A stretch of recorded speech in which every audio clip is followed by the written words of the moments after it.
So the Goodreads Choice Awards nominees were just announced, and I might be losing my mind, but I'm about to embark on my most ambitious reading project yet. Because I'm reading 10 of the Goodreads Choice Awards nominees, and I have 20 days to do it. Because if Goodreads thinks that these are the best books of the year, we're about to find out if they actually are. If I fall behind even once, the whole project collapses. I'm honestly not even sure I can pull this off. Okay, so the nominees are officially out, and before I dive headfirst into this 20-day panic spiral, I do need a plan. These are all of the categories with all of their nominees, and these right here are the ones I already own, which is both convenient and a little terrifying because there is one of these that I definitely don't want to read for this video, and I also have been considering unhauling, so don't know that I want to pick that one off. I am trying to be strategic here because I feel the first book really sets the pacing for this whole video, because if I choose something that ends up being slow, dense, or even something that is difficult for me to engage with, then I'm already falling behind, and I would be totally done for. So if I had to choose the top 3 contenders for the start of this video, I do think it would be either of these 3. Option 1 would be A Witch's Guide to Magical Innkeeping by Sangu Mandana. This is a book that is nominated for the Romantasy category, which I don't know that I necessarily agree with. I do think these books could fit perfectly fine in the romance category, but it does reside there. Then I have The Dream Hotel by Leila Lalami, which is nominated in the science fiction category. And last but not least, I do have Immaculate Conception by Ling Ling Huang, which is nominated in the horror category. I don't know why. I thought this book was mostly science fiction, so I was surprised to see this in the horror category, and that is the only reason why I own a book in this category to begin with, because you guys already know I don't typically read from this genre, but I was surprised to see this there. And honestly, out of all the reviews I have seen sporadically in different videos for all of the nominees this year, I do think this one sounds like the best one to start with. It sounds very aligned with what I am reading these days, so I think this has to be book 1. No pressure, because it'll definitely dictate how the next 20 days of my life go,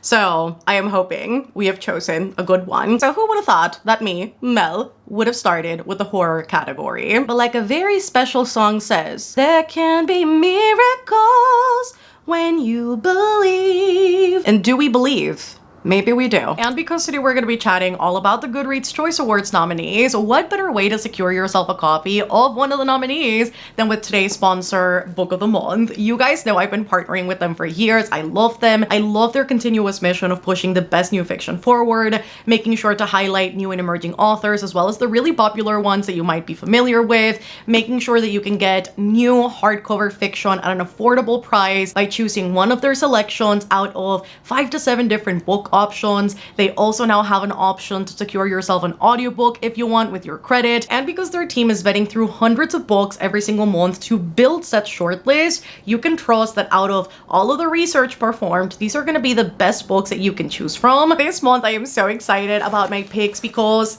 it has one of my most anticipated releases. I also read First Time Caller by BK Borison, and I read it because of Book of the Month, because it was one of their monthly choices earlier on this year. And Good Spirits by BK Borison, which is her second release this year, is a Christmas Carol retelling that features the romance between our main character and the Ghost of Christmas Past, and I'm so freaking excited about this, so I can't wait to read this. As soon as I am done with this video, I am picking this up. And as my second book, I chose Best Offer Wins by Marie Sakashino. I am so excited about this one as well because it sounds equally funny as it does really terrifying. It's about a character that is willing to do absolutely everything available to her to secure the house of her dreams, and that low-key sounds a little bit terrifying. Every order this month gets wrapping paper, and then if you're a new member, which if you use the code HOLLY, you'll get your first book for $5, which again, for new hardcover fiction, you're not gonna find really anywhere else. If you're a new member, you also get a hat. Born to read books, forced to read emails sometimes does feel like the vibe. So I'm just saying there is no better time to check Book of the Month than right now. Not only do you get these really amazing offers and extras for December,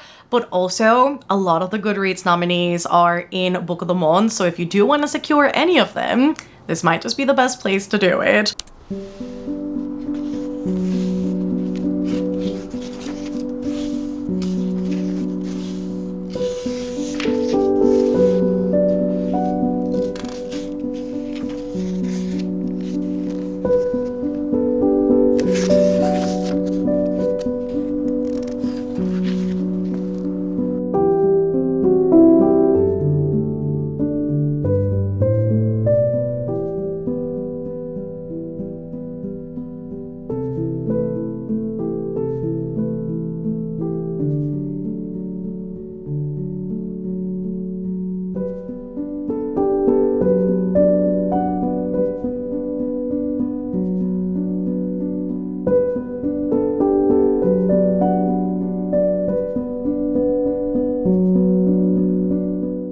officially made it 88 pages into Immaculate Conception, and I have to say, so far, this is superb. I'm enjoying every single second of this book, and it is disturbing, maybe not in ways that I would necessarily expect out of a horror book, especially maybe against the contenders I do see in the genre category, but so far, I am enjoying every single second spent in this world. This is still very much a sci-fi book, which is why I'm wondering as I'm reading this, why exactly this made it into the horror category and not the science fiction one, because I would have expected to see it there. We follow our two main characters, Enka and Mathilde, who meet at art school, and both of these girls come from very different circumstances. The world is divided by barriers into two separate, very distinct classes, the Fringe and the Enclave.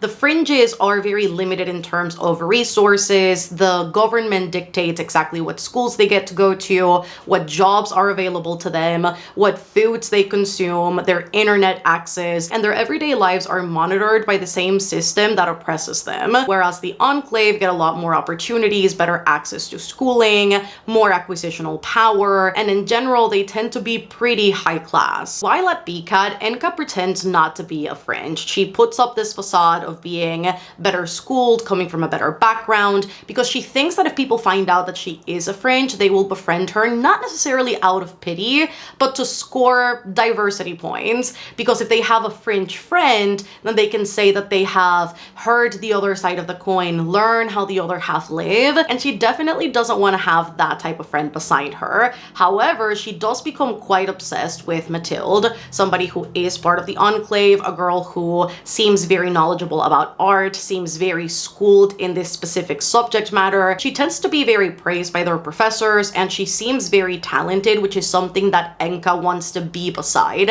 There's such novelty behind being by somebody like Mathilde, somebody who seems so unattainable and so unreachable, somebody who is very inaccessible to all of her classmates, and she becomes very obsessive with this idea of taking care of Mathilde, becoming Mathilde's friend, and always being there despite Mathilde not really seeming that warm to the idea.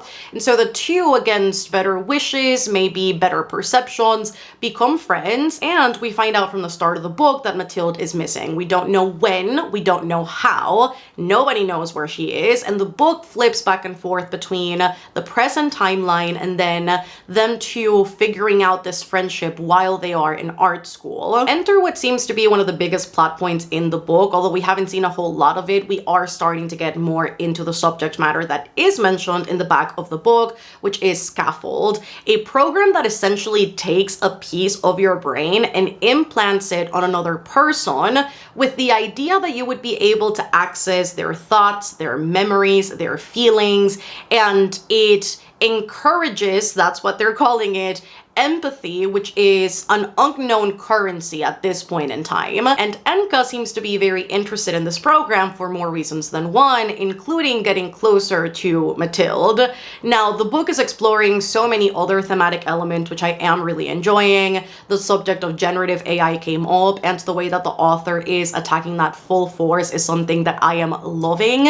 The way that it puts into question, and it's very much open to the reader to interpret however they want, is what exactly does it mean to be an artist at a time where generative AI is becoming very popular? What worth, what value do you have as an artist, especially when it seems that the art that you make seems so easily generated, replicated, emulated by that of an AI system? And in general, in a wider scope, I do think we are getting to see a conversation about what exactly it means to draw inspiration from somebody, and to what point can you call it inspiration versus appropriation of an idea and stealing one's material, which has been incredibly interesting. I also love that their relationship so far seems to swing so back and forth between their obsession of each other in different areas of their life, and how this relationship seems to be so much at times very one-sided, and how there's a specific character between the two of them that seems to be so very self-centered and unaware of the people around her. And I'm very curious to see how that's going to pan out, because what I'm also observing is that because of it, there seems to be this resentment resentment, revenge ploy that might be developing in the back of one of the characters to kind of get back at the other and to make sure that certain opportunities don't go their way, which also is so interesting, especially when viewing people who exist in the same spaces professionally, and especially in female relationships, how often that infringes in spaces of jealousy and coveting and yearning for something that either isn't meant to be for you, and where what that moment calls for is to celebrate your friend, and also exactly what it means when you can't bring yourself to be happy for your friend because you would rather that success be yours. And that is so very fascinating. All that to say, I'm obviously loving the writing. It is fantastic, and I can't wait to read some more. I do have sprints with my patrons in 30 minutes, so we are gonna go for a couple hours. I think it's gonna be a fantastic time to be able to sit down and read this uninterrupted, unless we're obviously taking breaks, but I can't wait to make more progress with this today and then come back with more updates, because this book is super short. This book is literally 285 pages, and I'm already on page, well, about to be on page 90, so I do think we can eat up quite a bit of this today and potentially get closer to the end. I mean, if I could get to page 200 today, that would be lovely, because again, we need to keep to a schedule.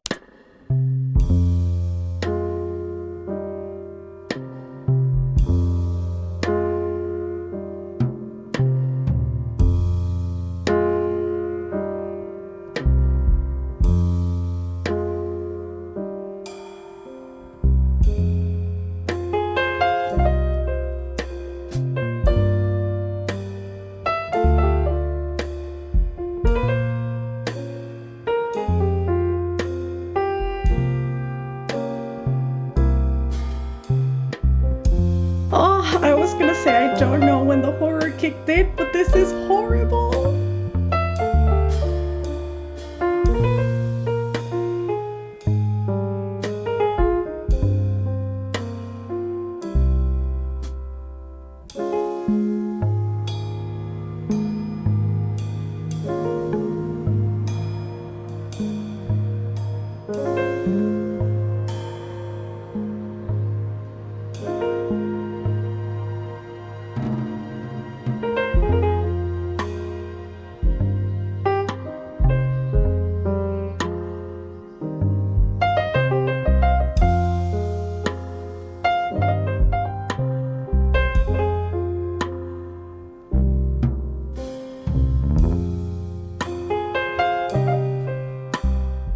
Book is freaking crazy! I have read 120 pages since we last spoke. I am about to start on chapter 12 of the second part, which is page 201, and I cannot express the amount of shock coursing through my body right now at what I just read, because that was the last thing I was expecting to be revealed in this book, and it just changed everything. It is so much more insidious than I thought it would be. I am actually shocked. I love when books make me feel this way, because I feel they often don't. But this entire time I've been wondering exactly why this book is classified as a horror instead of a science fiction, because more prevalent and noticeably, I think, is the science fiction portion of this book. But there have been specific moments with Mathilde and specific moments with Logan and his family that have made this such a much more eerie read than I originally anticipated. But the way it showcases how the lines are so clearly blurred between humanity and technology, and how there is such a thing as too far, has been absolutely terrifying. Not to mention that the book also has quite a few scenes of body horror, which I was not expecting. So it has showcased, I think, the best of both sides. It's very psychological. A lot of the time, you're wondering if what you're assuming is happening has actually happened, and if the characters, specifically Enka, has made very specific choices that the book alludes to. Whether or not you get confirmation about these things, it is so very jarring to hear about her constant obsession with Mathilde and how jealousy courses through her body every time she speaks, interacts, or thinks of her so-called friend. The way she feels so inadequate next to Mathilde ends up fueling a lot of her motivation as a character and a lot of what she ends up doing to the people around her and the choices that she makes for herself in general. You see her question what value she has against a friend who is seemingly perfect, when Mathilde has so much inspiration coursing through her, and when she seemingly does everything right, where she pales in comparison according to her. What exactly does it mean that she cannot live up to the image of her friend and that everybody seems to love her more? I hate that the book is showcasing, because it's doing it very well. Like, I just hate it because it's real. A very real life scenario, a very real life case, which is how women are pitted against each other, not only by the system, by professionals, by education, by being in the same career, but how often, you know, women are raised with this idea that they cannot be friends with somebody who is better than them. Like, they have to excel at everything. They have to be the best. And if they are not, then a comparison game is drawn between the two women. And I really, really love the way that Ling Ling Huang is drawing all of that up in the book. It's so artfully done. I just really am loving this. Obviously, all with the backdrop of art, I think is making it so much better, because I think often obsessive stories with that specific backdrop tend to go so well together when talking about inspiration and muses, and where exactly people draw inspiration from, and where exactly you draw these lines between imitation and originality. So I am absolutely adoring this. Every single chapter I read, it just gets better. I am still in shock. I think I'm gonna need time to process what I just read. It's just things that Enka is doing that I just cannot seem to wrap my head around, because this girl's really out here doing crazy things, fueled by her jealousy and resentment of a person she also loves, which is like the crazy thing you can put into question about whether she's doing these things because she cares for her friend. Like, does she care for Mathilde? I think is something that you can put into question. Or if she just does things to take care of Mathilde, or does things for her or in her vicinity because she knows that there is a benefit to reap from this. And the facts that you at no point can tell if she actually cares for this girl, or if this whole sentiment of jealousy and resentment and coveting and everything that's kind of twisted up inside her, if all this is just what the relationship is it really a friendship? Can you call it that? Like, it's so crazy. It's crazy. Ah, I almost dropped the book. It's crazy.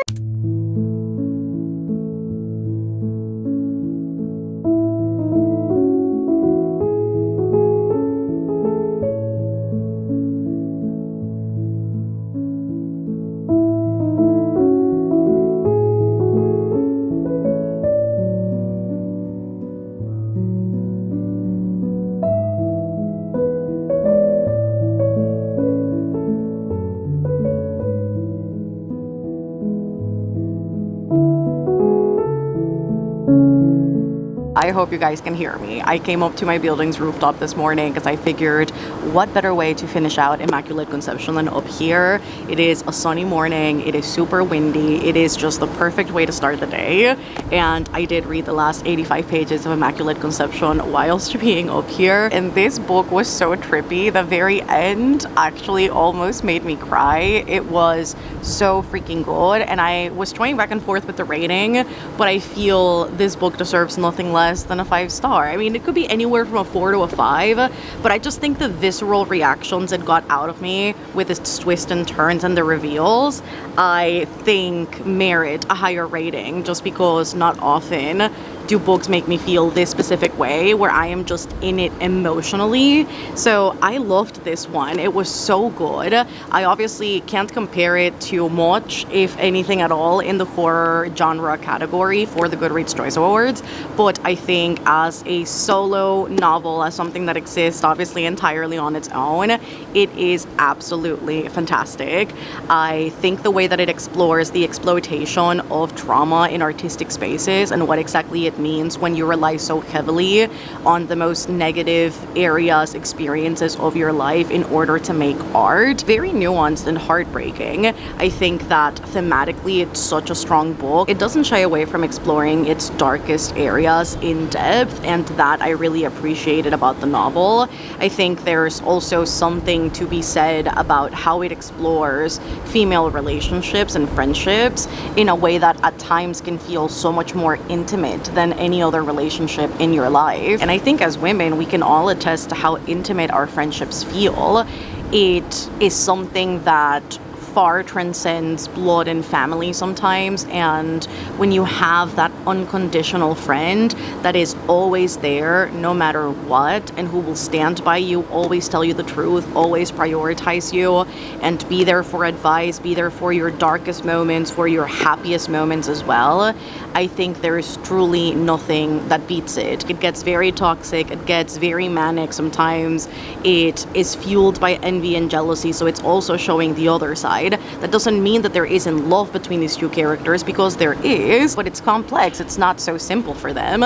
But the way that the book does showcase how, above all else, every other relationship and anything that happened in this book for Mathilde and Enka, there really is just the two of them. And this is the kind of horror book that I like. It's mostly psychological, it messes with you, and it's about creating like that visceral feeling as you're reading it that has nothing to do monsters and creatures, and it doesn't rely on like any paranormal entities. It's just about the capability that humans have to be awful, and this is the sort of thing that I love. So if you guys have got any other recommendations for books that feel like this, that might be similar thematically even, do comment them in the comment section, because I would love to find more things like this. So I was gonna read this regardless of the Goodreads Choice Awards, so this is incredible. And now back home, we get to choose the next book for the challenge, because I have no idea what I'm gonna pick up next. Immaculate Conception, again, was a success. I just have to figure out where to go from here. This was sci-fi horror, and honestly, the prose was really, really beautiful.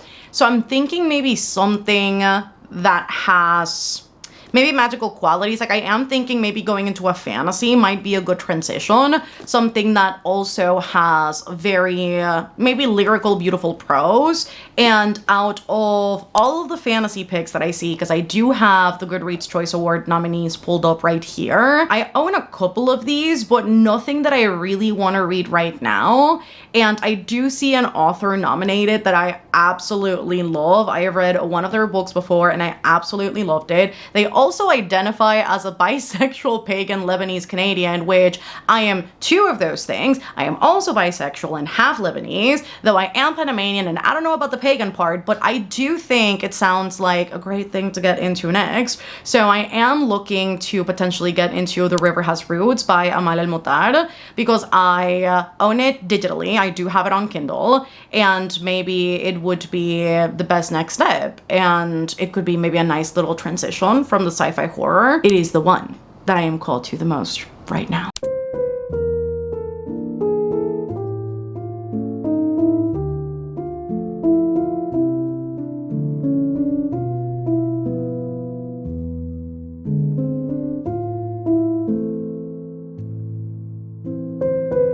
I'm gonna have to get myself a physical copy of this. Perhaps someday you'll give me something worth another song. She couldn't put words to the look on Rin's face. She only knew very sharply and deeply that she wanted to go on being the cause of it.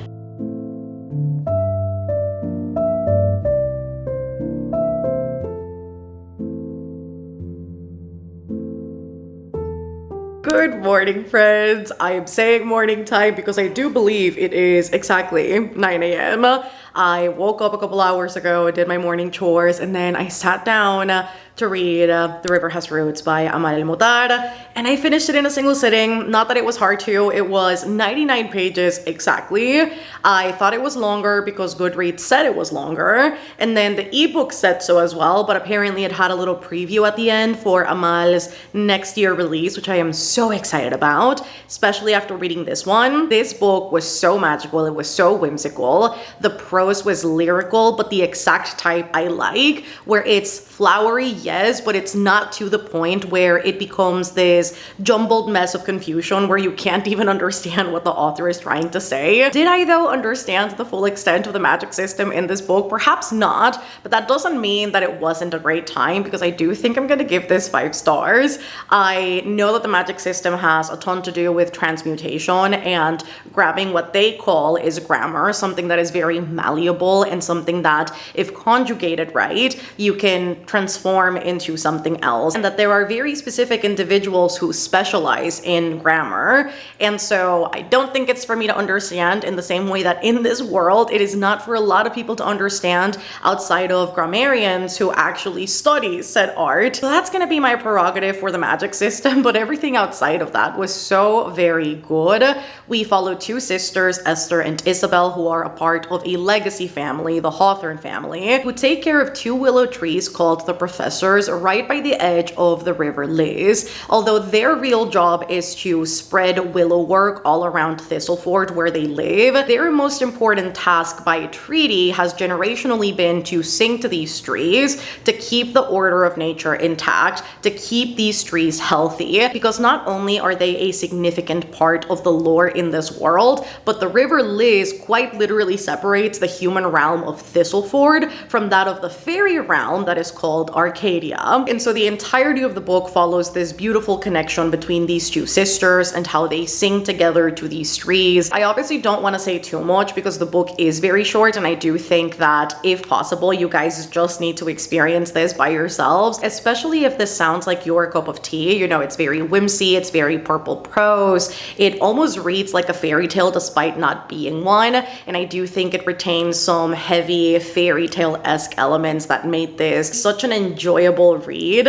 And I love that although the story has many fascinating elements in terms of its magic, in terms of even romantic love, what really prevails above all else for me really is the relationship between Esther and Isabel, and the fact that these 2 sisters are incredibly loyal and loving to each other. And it's not out of a sense of duty in terms of they need to be, but it's because they truly wholeheartedly love the other, and they would not imagine, could not picture life without the other present. And that sort of unconditional, unbreakable bond of love is something that I think permeated the story in such a beautiful way that I think you guys need to experience it again if you can. So just like I suspected, Amal El-Mutar has done it again. Such a short little book, but such a good one. I annotated so much of this book digitally that I do think I'm gonna get myself a physical so that I can transfer all of those to the physical copy and then keep it on the shelves,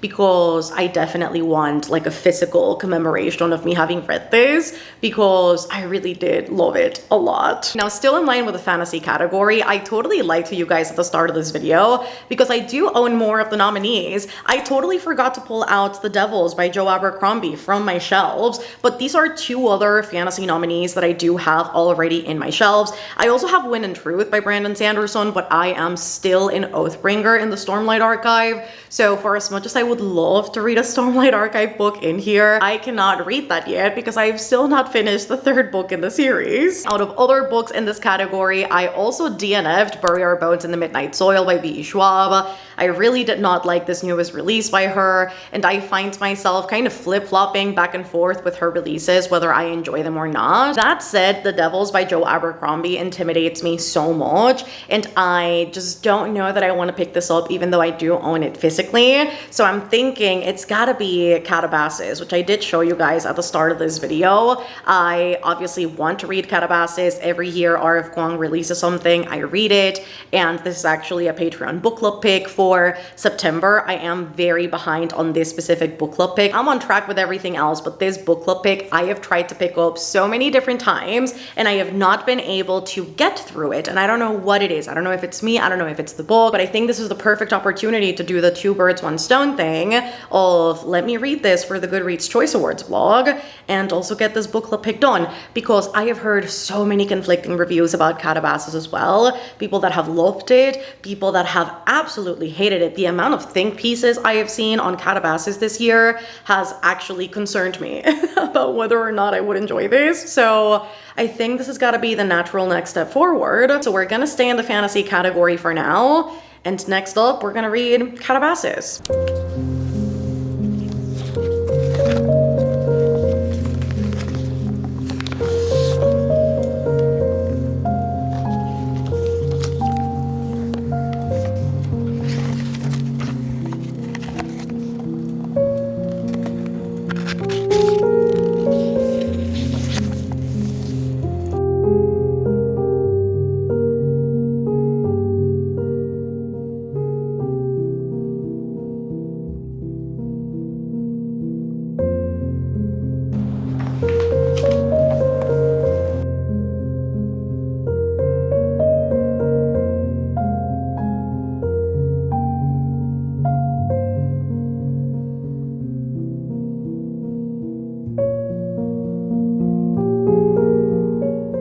So I've been reading Catabasis, however you want to call it. I know RF Kwang has said that both pronunciations are fine.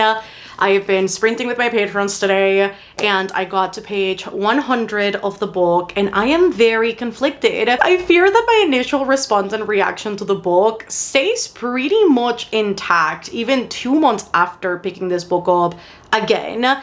I have a feeling I'm going to perhaps end up DNFing this book solidly this go around, and I am hoping that something will happen at around page 135, which I know is 25% into the book, to make me change my mind. But so far, I think the book's biggest flaw is that I simply do not care for our characters. Both Alice and Peter are these walking question marks to me that I do not know. There are no emotional ties to them, and I simply cannot, on the basis of them journeying to hell, care for them, because even the journey to hell that they are making has no stakes present. They don't know how long they have till they find their advisor. Any amount of time that they come up with can be refuted on the evidence of text that contradicts the set amount of time. So technically they are wandering through hell looking for their advisor with no seeming dangers or stakes present, which is not my expected outcome of the journey. So I'm a little bit conflicted on what to do with this as of right now. So we follow our main two characters, Alice and Peter, on a journey to hell looking for their advisor, Professor Jacob Grimes, who after a ritual gone wrong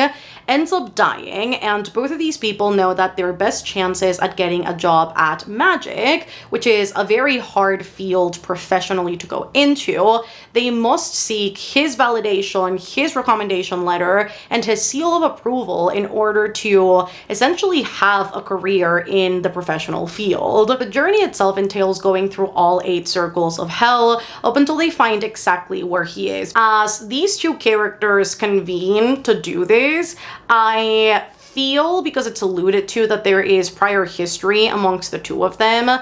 Perhaps they were friends, perhaps they were already emotionally entangled with the other. I don't know if romantically or other, but there is this allusion to the fact that they do know each other from before. Something went wrong. They no longer have a relationship, a friendship, and it does very little at this point in time at explaining exactly what has happened and exactly why Alice feels somewhat uncomfortable in Peter's presence. And it's got nothing to do with anything particularly bad, at least not that we know of so far, but entirely to do with how he behaves, his personality, how at times he can come off as condescending, even though that's not his intent at all. He kind of comes off as this pitiful love interest that kind of doesn't know how to talk to women, perhaps, but he doesn't have ill intent in mind. So we haven't gotten any answers on that specific realm.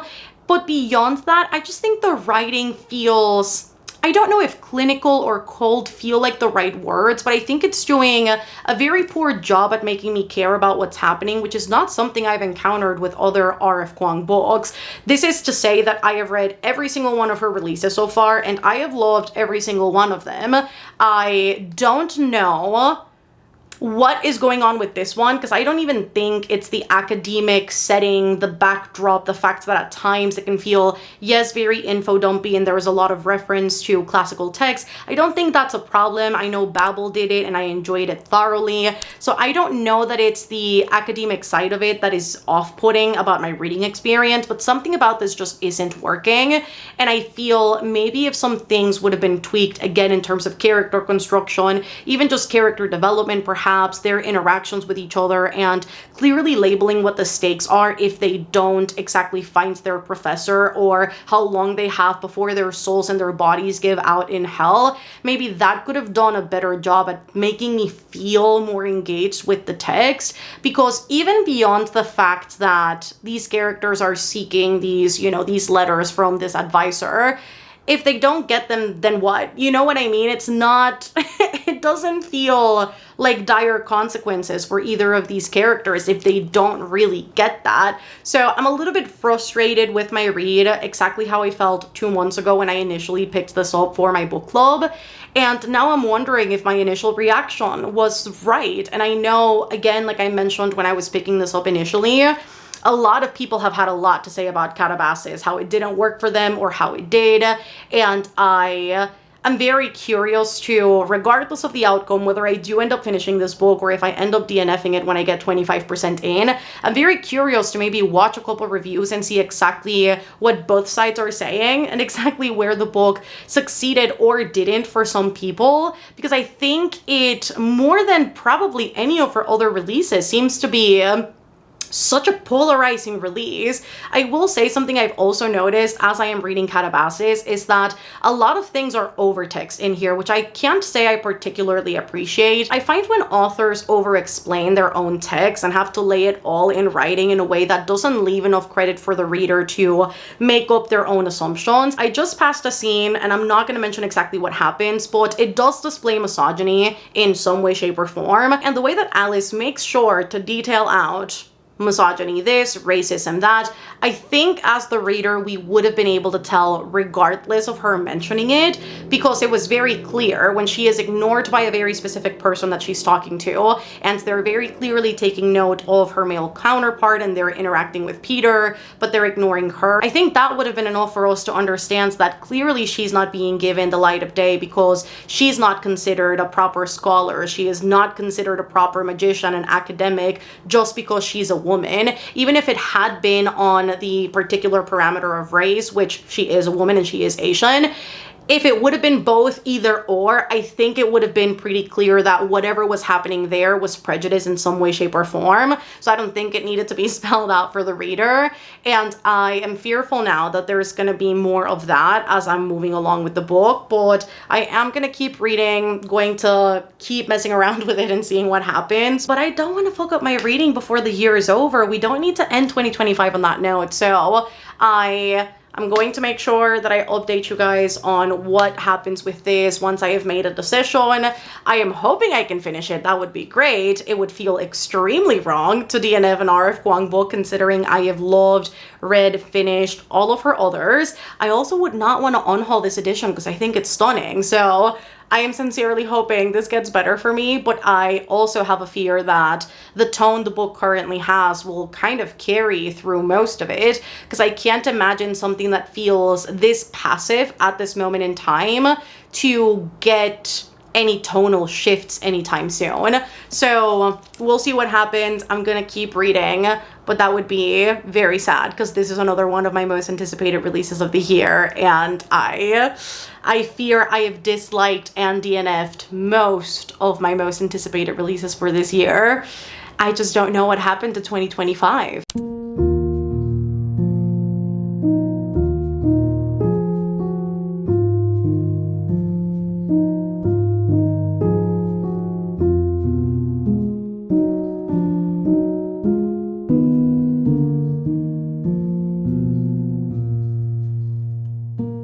Friends, I am so sad about this. I cannot believe I am coming on here to say that I am going to be DNFing an R.F. Kuang book but I've had to sit with this decision for a couple of days. The last time I updated you about Calabasas was 5 days ago, and I have felt no desire to pick this up. I have felt no desire to learn anything about the characters, about their journeys, about the world, nothing. I have focused these past couple of days into reading other things for this video and starting other books for it, and I have not once thought about, oh my god, I'm excited to go back into Calabasas and figure out what happens next. I was telling myself that the only reason why I would pick this up was really just to figure out if, one, it got better, which I can't say is the best reason to keep reading a book. I don't enjoy when I do that, but also because it felt wrong to DNF a book by an author whose works I love, and I was kind of grappling with the decision because of it. But then in the end, I was hosting a live show today on Patreon, and people were like, if you're not having fun, then what are we doing? Like, I just don't know that it's worth it if you are not. And when they asked if I was having fun, I'm like, no, I'm not. And then I came to terms with exactly the reason why I would pick this book back up if I did. And I realized that it's just not for me. And I don't know, and maybe this is just me being, being very stubborn and in denial. I don't know that it's for me right now, but if it won't ever be, I never know. I could pick this back up 6 months from now and suddenly love it. Maybe it's just the case of right book, wrong time. I'm not sure. I think I am going to let this sit on the shelves for a while and figure it out. But if I genuinely don't think about this book again within the next, I would say 3 to 4 months, then I am going to be unhauling Calabasas depending on what happens and how I feel about it. I ended up getting 140 pages into the book and still nothing happened to make me care about Alice or Peter. No backstory whatsoever, nothing that gave them particular personalities or just about much to make me interested in the story. I still think because their journey in hell so far has been very passive, there's nothing really screaming danger to me, and I don't really know. I don't really know what happened here. All I know is that although it has interesting moments and conversations at times, I'm just not hooked enough to keep reading it.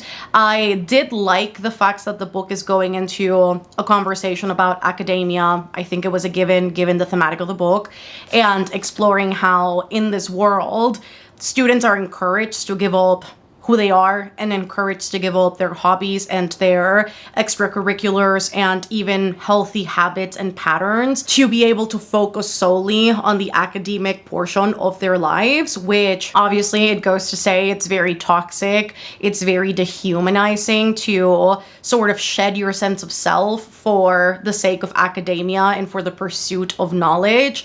And in this world, they promote it as like this honorable thing that you're supposed to do in order to become one of the greats and in order to be sort of immortalized by your discoveries. And I really enjoyed that aspect of it. I don't know that the book is having any new conversations or approaching it any differently than other R.F. Kuang books, for that matter, or other books in the publishing industry. I was liking that aspect of it, but I don't know, again, that it's doing anything particularly outstanding for me to be like, oh my god, she's talking about this in a way I've never really read before or never consumed before. It would be a lie if I said that she was, at least not in the first 140 pages of this book that I read. And I just cannot foresee myself enjoying the rest of this journey and pushing through an extra 400 pages to figure out if at some point within 400 pages it gets better. I think 26% should be more than enough for me to already know if I'm enjoying this. And when I compare it, which maybe is not so fair, every book is different, but if I compare it to other things I've read this year and how excited and giddy I was when I was reading those, this book is not evoking any of those emotions from me. And I love when books do that. And I love feeling like I am reading something that is worth it, right? And I just, at this point in time, don't know if it's fully worth it for me. So I'm DNFing this 26% of the way through. Again, very sad about it, very torn up about it. Did not expect this turn of events for this video, but now I can go into watching some reviews about Calabasas and seeing exactly what worked or didn't work for people, because I'm so curious, because it's, I think out of, again, all of her releases, the most polarizing one, and I'm curious to see why. And now I want to switch things up a little bit, because we have been very much in the fiction vibe of it all. We started with horror, then we went into 2 fantasy books, and now I'm thinking maybe we can go into a memoir. Maybe some nonfiction would be great. Looking at the nominees here in my computer, I have not read any of these. I wasn't expecting myself to have, because I know I've read no nonfiction, no memoir this year. I don't often tend to. I think it's very rare that I do. I think the year in which I read most of the nonfictions I have read ever was 2021. Other than that, I don't really dabble too often. But out of all of these, I think the one I'd be most interested in reading would be 107 Days by Kamala Harris. Now, I've always been deeply fascinated by American politics. I think it's hard not to on a worldwide scale. I grew up as a debate kid. I most of the time participated in committees having to do with international security, international relations, meetings of foreign affairs and foreign ministers. So I've always been very curious about politics. In fact, when I initially got into debate, it got me very convinced that I did want to study law when I went into university, and something to do with international relations, political science. I was very much deeply in that world. So I have to say, I think this is going to be my best option, because we have a bunch of celebrity memoirs in here. I can't say I care about Jeremy Renner or Alison Stoner or Beyonce's mom. Who else is in here?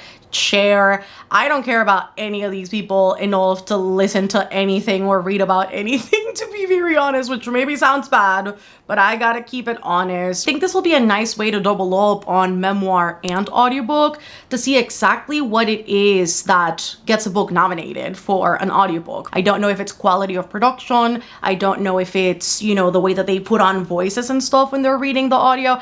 I'm not sure. All I know is it gets 2 categories done, so why not? I'm seeing another book that I think might just knock out 2 different categories as well here. So we're gonna get into that later, but for right now, 107 days. Let's get into it. I just finished having some lunchies. It was delicious. Made some taquitos with meat, a little bit of cheese, tomato, onion, cilantro, lime, a little bit of corn, and it was absolutely delicious. So definitely gonna make that again tomorrow for lunch, because I want to have that again. But I figured before I actually finished this book and also went up to the gym when I'm going to listen to more of it, I should update you about the memoir I am reading, which is 107 Days by Kamala Harris. I did start this a couple of days ago because I figured to best optimize this video, I would have to read a physical and then an audio at the same time, or an ebook and an audio, or a physical and an ebook, so that I always have something to read regardless of format and exactly what I am doing, especially if I want to finish all this in 20 days. So I have been reading 107 Days over the past couple of days,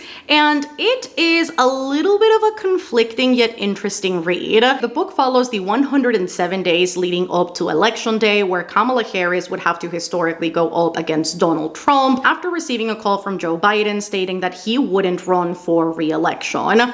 The campaign at that time had basically no funding. It was an absolute mess, and she would have to scramble to put something together in 107 days while still hosting debates, hosting rallies, getting endorsements, while still fulfilling all of her roles as vice president. The book is divided in vignette-style chapters following very specific days leading up to the election, and it's this sort of countdown to the day of truth, retelling to the audience exactly what was happening behind the scenes that we weren't necessarily privy to during the election period. It's funny that I say we when I am not from the US. I do not live in the US, but I think it's hard to miss American politics regardless of where you live. And it's also very hard to not acknowledge how much American politics end up affecting the rest of the world, which is why out of all of the memoirs I saw in this list, this to me seemed like the most fascinating. And it definitely has been that. Getting to hear how everybody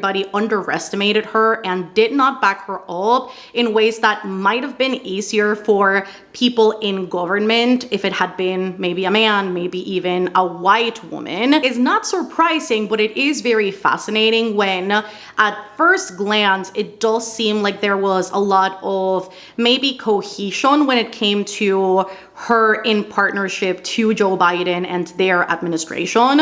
However, the book does detail that there was a lot of resistance to endorse and to get the messaging out on a timely manner, and that a lot of people seemed very hesitant about her being the presidential candidate for the Democratic Party, despite the fact that she would have been the strongest contender, given the fact that she was already the sitting vice president. Obviously, her campaign was historic in many different ways, getting to see so many celebrities and business people rally around her, getting to see how many donations they gathered up in such a short amount of time, and how everybody knew that this was the best option available, especially against somebody like the Oompa Loompa. And yet, despite all of that, the book does seem to have this tone of, I still don't know what went wrong, and I am trying to still make sense of why the outcome was ultimately what it was. Something that's been fascinating to listen to has been her having to slowly come to the realization that people simply didn't like Joe Biden, both Democrats and Republicans alike. A lot of people had issues with the way he handled his policy and the way that his specific administration in the specific subject of the genocide kept funding Israel and didn't take any active steps towards actually achieving a ceasefire and saving Palestinian lives. And so as I'm listening to this book, it feels like a lot of talking points are attempted to be hit. There even were mentions of how she had meetings with Netanyahu, and he specifically said he only wanted a temporary ceasefire to get the hostages back, but he had no intention on stopping hellfire raining down on Palestinian people. And again, time and time again, she uses the words Gazans on Gaza instead of actively naming Palestinian people Palestinian. Not to mention, I wish you could have seen my shocked face when I listened to a section of the book that specifically says that she tried to encourage Joe Biden to talk about what's happening in Gaza, and he couldn't even find an iota of passion like he had for the Ukrainian people and their humanitarian relief and aiding them against their war with Russia to Palestinian people. And in fact, it was easier for him to call himself a Zionist than to admit that Palestinian people were dying in Gaza. Yeah, it was that bad. I also find it fascinating how she finds herself in a position to condemn Vladimir Putin for his actions against the Ukrainian people without acknowledging fully exactly what Netanyahu is doing to the Palestinian people. Because although not identical, the two cases do have a lot of similarities. And so it seems to me that she wants to have a very unilateral conversation about exactly what's happening in Gaza, in Palestine, whilst trying to admonish other people for doing the exact same thing that the United States is aiding Israel. And so although parts of the book are really interesting in hearing how she made this very historic campaign, and that in itself has a lot of merit, and how she prepared herself for all the debates, for all of the rallies, I think it's really interesting to hear and see exactly what goes behind an operation this big, especially in a country of the scale as the United States. I live in Panama, so our country is very, very small in comparison. But getting to hear and see all of that is very fascinating. I do think the areas in which he gets into politics and policy, I think are a little bit trickier, especially when talking about the genocide and the ways that, again, she addresses the conversation in a very unilateral way. And so it's been very frustrating to get into those sections because they are, more than I'd like to admit, very aplenty. So I'm listening. I have about, I think it's like 3 hours and 10 minutes left. Yeah, exactly 3 hours and 7 minutes left. So I am about to go change so that I can go up to the gym. I can hop on the treadmill, and I'm hoping I can maybe finish this book tonight. I'm not so sure because it is already 5:34, but maybe between going to the gym, coming back, catching a shower, tidying up the apartment after sprinting and doing all the things, maybe it is very possible. So who knows? I'll keep you updated. But for right now, reading this in conflict because it's very, very infuriating, more than I thought it would be.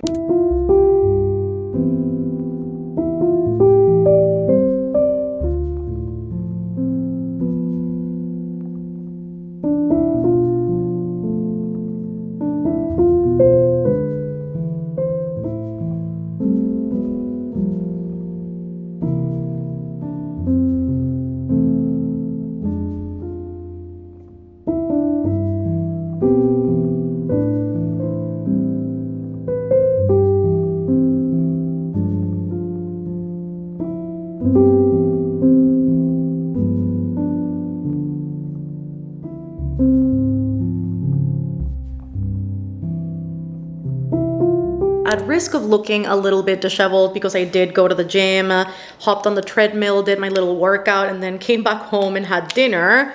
Obviously no longer in makeup. I do think the hair is not hairing as much anymore. I just finished 107 Days by Kamala Harris, and I do have to say, the very end of the book got to me, and I nearly started crying just listening to the extent of what the Trump administration has done in the US in such a short amount of time, which we already suspected would happen. Also, the cats are playing in the background, so you're gonna hear them do crazy things. But yeah, the fact that it had all been speculated and predicted, and that so much of Project 2025 has been accomplished, and that there are still things on the way to be signed, to be officialized, but it is in the works, is absolutely terrifying. And so hearing the extent of what the US could have had in terms of a capable individual who not only has a long-standing career in policy, but somebody who is incredibly well-spoken and who seemed to be very passionate about this role, about this presidency, really does make me feel for everybody that lives in the US and has to live through this mess every single day. I still emphasize what I mentioned at the beginning, that the book does have this tone of being almost disoriented about what exactly happened and where the campaign failed. She does mention at the end that 107 days are simply not enough. It's not enough time to organize the group and get your arguments together and really craft all of your plans for your administration. It's such an insignificant amount of time to plan something so big and to organize something so massive, that what she did is really admirable. I also think there's a huge element that went into this specific election that we have a saying for in Spanish, and we saw the same exact thing here in Panama with our last election. We had a very similar case where the current sitting president won by only a third of the vote, which is very little if you think about it. It was historic in terms of how many people voted for him, but when you tally up all of the votes, it really does only make a third of the country who voted for him. We saw the same thing of people being so torn over who to vote for and whose policy to support and who they were in line with. And it did seem like all around this last election season for everybody across countries and continents, it really did seem about choosing the lesser evil, and I don't think that's a way to vote. And I mean, she does talk about it as well at the end of the book. There is so much to work on, and the system is so very damaged at this point that we have to collectively figure out ways, and I think that goes for a lot of different countries, not only the US, but there has to be ways, and people have to come up with ways to make policy that does support everybody and that does have the whole wide of everybody's well-being in mind. And the phrase country over party really should be the thing that prevails above all. But in a lot of countries it doesn't. I know it doesn't here in Panama, and I know it doesn't in a lot of other countries either. Going back to the phrasing, I digress because I am very long-winded. The saying, la falta de educación es el mejor amigo de la política. The lack of education is politics' best friend. And we see it time and time again about how politicians predate lower-class individuals, specifically people living in poorer areas who don't have the same access to education, who don't have the same access to resources. And at least here in Panama, they mobilize said people from these communities over to voting centers who have no idea about policies and who to vote for because the information doesn't reach them. And so when they're getting there, the one thing that they are seeing is who's mobilizing them. So, oh, I'm going to vote for that person. It might look very different in different countries, but I do think there is something to be said about the populace that ends up voting for very specific candidates in groups. And when looked at as a whole, exactly what their socioeconomic standing is, and if it is higher, then what exactly they can benefit from, likely from the lower class by voting for a specific individual. And it's just a mess. And I think the book highlights all of that. And it's very sad that that's the state of the US right now. It's the state of a lot of other countries at this current moment in time. That is just the world right now. It's full of people who don't have the right intentions. It is full of people that do not have the people in mind. It is full of people who want to steal, bribe, and benefit from a high position and power. And I really do crave for a day where, in general, not only in the US, obviously, for those of you who are watching that are feeling very hopeless during this time, which is very easy to feel that way. My hope for everybody, regardless of what country you are living in and what you're being faced with, because it's not easy, is that wherever you live, you see a day where everybody can live prosperously and not have to worry about what to put on the table tomorrow. Because for a lot of people, that's what it's looking like today. So all that to say, I don't rate my nonfictions or my memoirs that I do end up reading. So I'm not rating the book. I'm just giving you the review of it. But there's that. Memoir, checked off.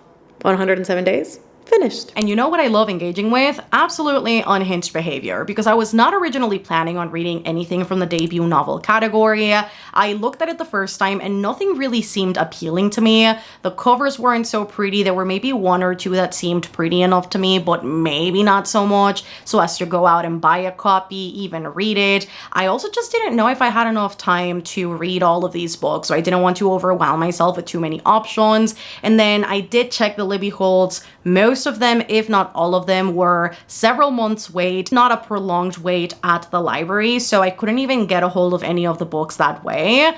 But it took a single reel and a single moment to change everything, because I just saw that one of my local bookstores posted a reel with some of their English selection, and they showed not only one but several of the nominees from the Goodreads Choice Awards. So I am now headed to the bookstore to see if I can get myself a copy of one of the debut novel nominees and read something from that category, even though that was not my original plan. But that is okay, because plans are meant to change.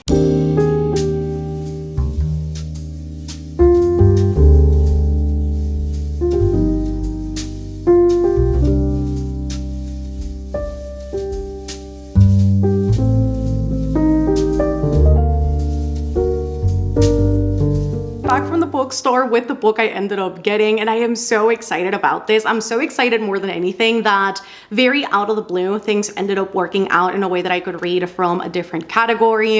Like I told you guys earlier, had no plans on reading anything from a debut novel. In fact, I know that the bookstore has had some of these titles for a while. The names, When the Tides Held the Moon and Homeseeking, have been on their shelves ever since they came out, basically. And out of all of these books, Homeseeking, I definitely thought the cover looked interesting, but the book is so long, so it's a lot more intimidating than your average read. At least it is for me. I don't tend to read a lot of historical fiction. And then they recently got Alchemized, and that's between whoever's reading that and God. That is not my business, so definitely not reading that book. But upon seeing the reel, I rushed to the bookstore because this was the one cover that I thought looked alien in comparison to the others. It just looked so different. It looked so striking.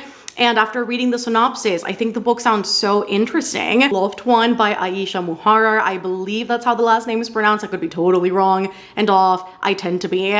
I am so excited about reading this book because it talks about a first love turned close friend who dies unexpectedly at 29, and then our main character journeys to London to reveal certain aspects about Gabe's life that were very unexpected. What really caught me about the synopsis was what happens when we admit that the deepest feelings never die. How do we reconcile various and sometimes contradictory truths about those closest to us? An engrossing and profoundly moving coming-of-age story with a powerful love at its heart, Loved One is poised to become an instant classic. So I'm excited to read this one. I really want to get into it. And again, so happy that this ended up working out. Plans are meant to change, and when it happens, it's beautiful.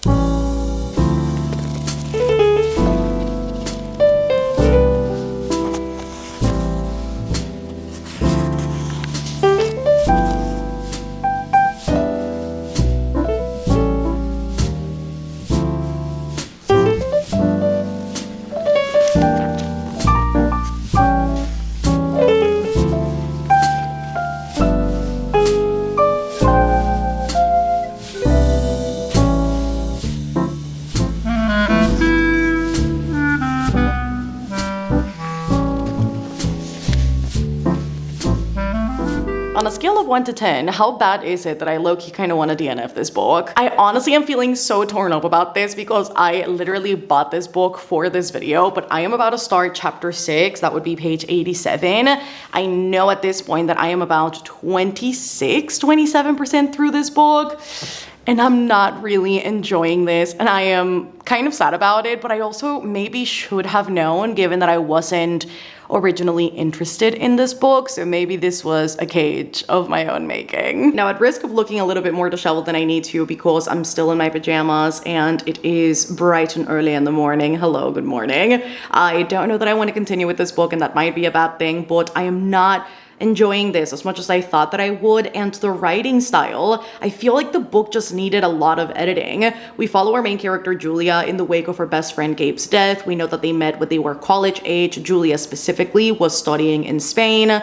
That's where they met, and the book opens up with his funeral and her detailing how leading up to his death, something happened that intrinsically changed their dynamic. It changed the way that they behaved around each other. They stopped talking, and now Julia's having to reconcile the person that she knew and the person she loved with the last version of him that she got to see before he died. Don't know that the writing style is very conducive at understanding why these people were so important in the other's life. I typically, with books like these, love to see every little detail, right? And I love that if that is accompanied, but it's not a requirement, but if it is accompanied with this gut-wrenching writing, I love it. But I have to see those moments that really altered the other's life. I need to see why they connected so much, how they became so close, how they couldn't imagine life without the other, how they fell in love, or even if it's a perception of love that isn't necessarily real, there's a false sense of closeness perhaps. I like to see exactly where the characters are at and how they got there, and I can't say that I'm getting any of that in this one. We are told a lot, you know, Gabe and I kissed a lot, Gabe and I did this, he said that, but it's never in a full-fledged scene, and I'm very frustrated that that is the case because at this point in time, almost 100 pages in, which is about, again, 27% I think into the book, I should be privy to this information by now. I should be able to see these things and not just be told that these things happened. I think for books like these, it's so important to be able to buy into the idea of this relationship, and for that to happen, we have to see it. We don't just need to be told it, because it's not going to sell the idea, it's not going to sell the illusion, and I feel very much like an outsider as I am reading this, and I'm not feeling connected to the characters at all. It's almost like we're getting a skeleton of an idea, but not the full-fledged body, and I think in editing, a lot of these things could have been corrected so that we as the reader are getting a closer look into these characters' lives and get to a point where we can say, not only do we care about their connection and their dynamic, but we also just care about them as individual people. And at this point in time, I can't say that I am in either of those places. I don't think the writing is conducive for it either.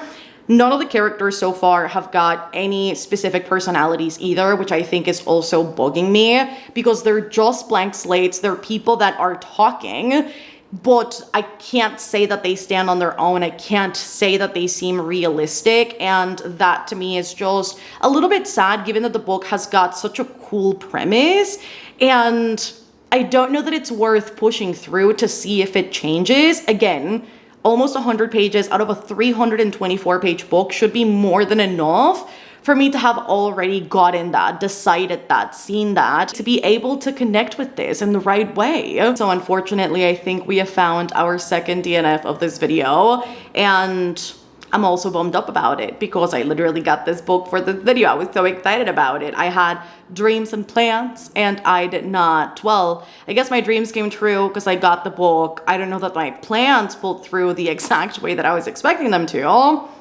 but we can't win them all. That said though, I think I have the perfect book and category to make up for this DNF because I just got a hold of both the ebook and the audiobook of one of the young adult fiction books, which I think is going to be perfect, not only because I've read from this author before, but also because I have the hope and dream, once more, that this will actually be very good. If we look at the young adult fiction category, I see a lot of titles that I'm familiar with. There is Jennifer Lynn Barnes with Glorious Rivals. There is Dustin Thao with You Found Oliver. We have got Datings and Dragons, which I believe that first book in that series was nominated last year for the Goodreads Choice Awards.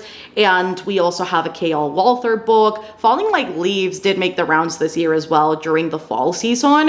However, Audrey and Bash Are Just Friends by Tia Williams is nominated. I still have got to read A Love Song for Ricky Wilde, but I did love 7 Days in June a lot.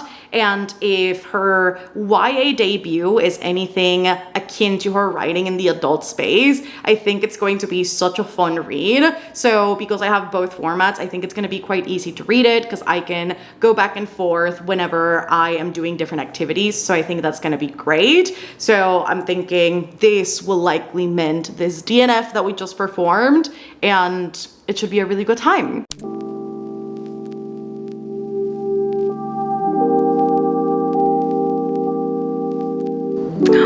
Don't fix yourself before they get a chance to fall for the real you. Oh, I love that.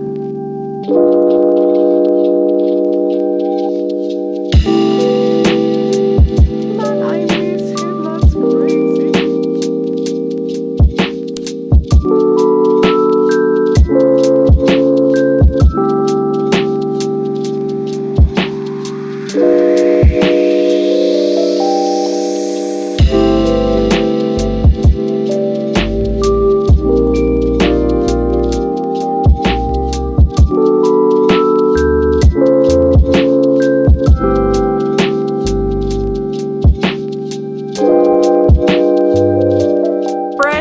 Update you about Audrey and Bash Are Just Friends because I'm about to go up to the gym, plop on the audio, hop on the treadmill, do my thing. You already know. I'm doing a little bit of a hybrid read because I did check out both the audio and the ebook from the library, which I know is excessive, but in these dire times of trying to finish all these books in 20 days, we must do everything that we can. So I have made quite a bit of progress actually with this book. I am 41% in, which is page 140. And I have to say, when I got into this book, I had no idea that it was connected to 7 Days in June by the same author, Tia Williams. You should have seen my reaction. Thankfully, I was on a stream when this happened, and when I realized that the name Eva Mercy was dropped in the chat, I was like, what do you mean, Eva Mercy? Eva Mercy as in 7 Days in June? I also found out through the audiobook that her name is pronounced Eva and not Ava. That is beside the point. I was freaking out.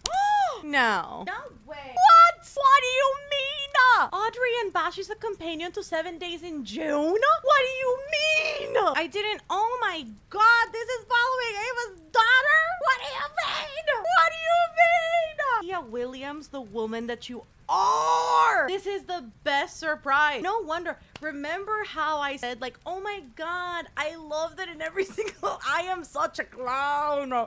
I love that in every single one of her books, she talks about chronic illness and different struggles. Yeah, bitch, because they're the same fucking characters. What do you mean? I don't think I've ever seen an author do what Tia Williams did with both of these releases, initially publishing an adult romance and then going into young adult fiction for the follow-up release. I genuinely just thought this was her young adult debut and it had nothing to do with her other releases. I will say part of this experience is making me a little bit angry at Eva, which I didn't expect to say, because I genuinely thought I'd say Eva and Shane, they can do no wrong, but there are elements of this story that obviously being in Audrey's head and experiencing what she's experiencing and seeing it through her teenager lens is making me feel her injustice, okay?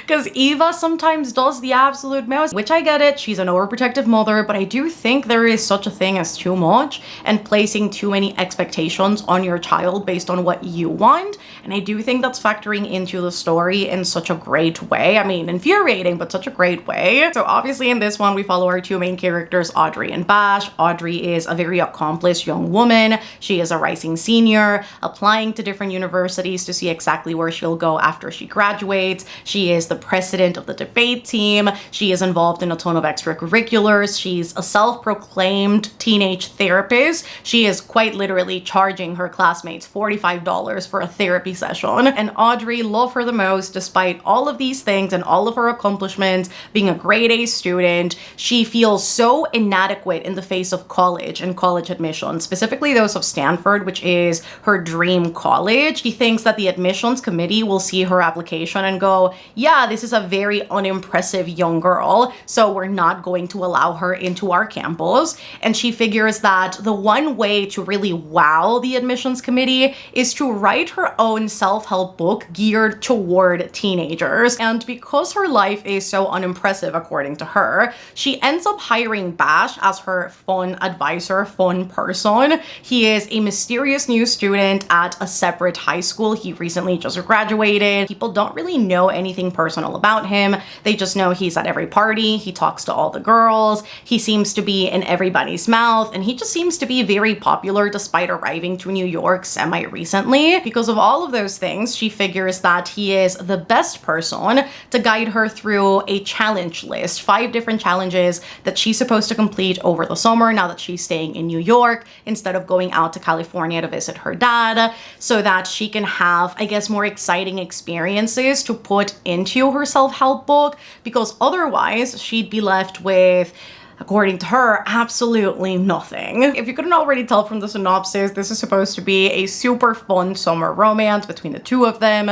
and them falling in love and finding this connection as they go about all of their different challenges. It's funny because Audrey perceives Bash to be this super kind of fuckboy guy that she doesn't want anything to do with. Again, she's heard so many different stories about how he treats women and how he's like parading them around, how he's out there living la vida loca, but that couldn't be more opposite to who Bash is. We know obviously from his POV and his internal monologue, which we do get, which I think is fantastic, that he is a softie at heart. He's just very guarded given a lot of trauma that he has gone through. And so now in New York, he feels like he doesn't quite belong. This is not his home. His friends aren't there. His people aren't there. He is obviously not engaging with the things that he used to love or that used to do very often. That just means that he gets to start over and to pursue things that he might have not been able to over there. That exact same reason makes him very guarded. Obviously, people don't know that. And so as these two are going about this experience, they get to know each other more intimately and in a way that kind of defies their own perceptions of each other, because Bash doesn't want to open up, yet he ends up opening up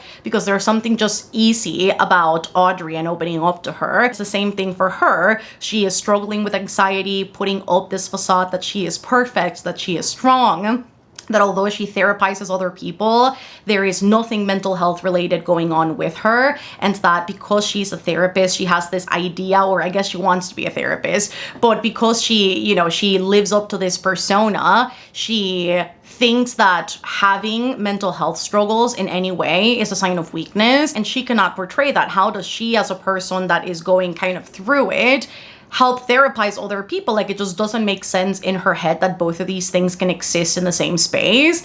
And despite the fact that she is very hesitant to open up to most of the people in her life, she finds herself doing that with Bash, which I think is very beautiful. And so I like that Tia Williams is sort of bringing over what she did with her adult romance, with all of these complex, nuanced characters that are living full lives. It's not just about the romance, but it's also about what they go through individually. When they come together, it's this beautiful moment, but they are still individual people. And I love the fact that that is also very present in this book. So far, this release has been absolutely wonderful. I am loving the audiobook experience. It also has dual narrators, which I think is fantastic. So we get one for each character.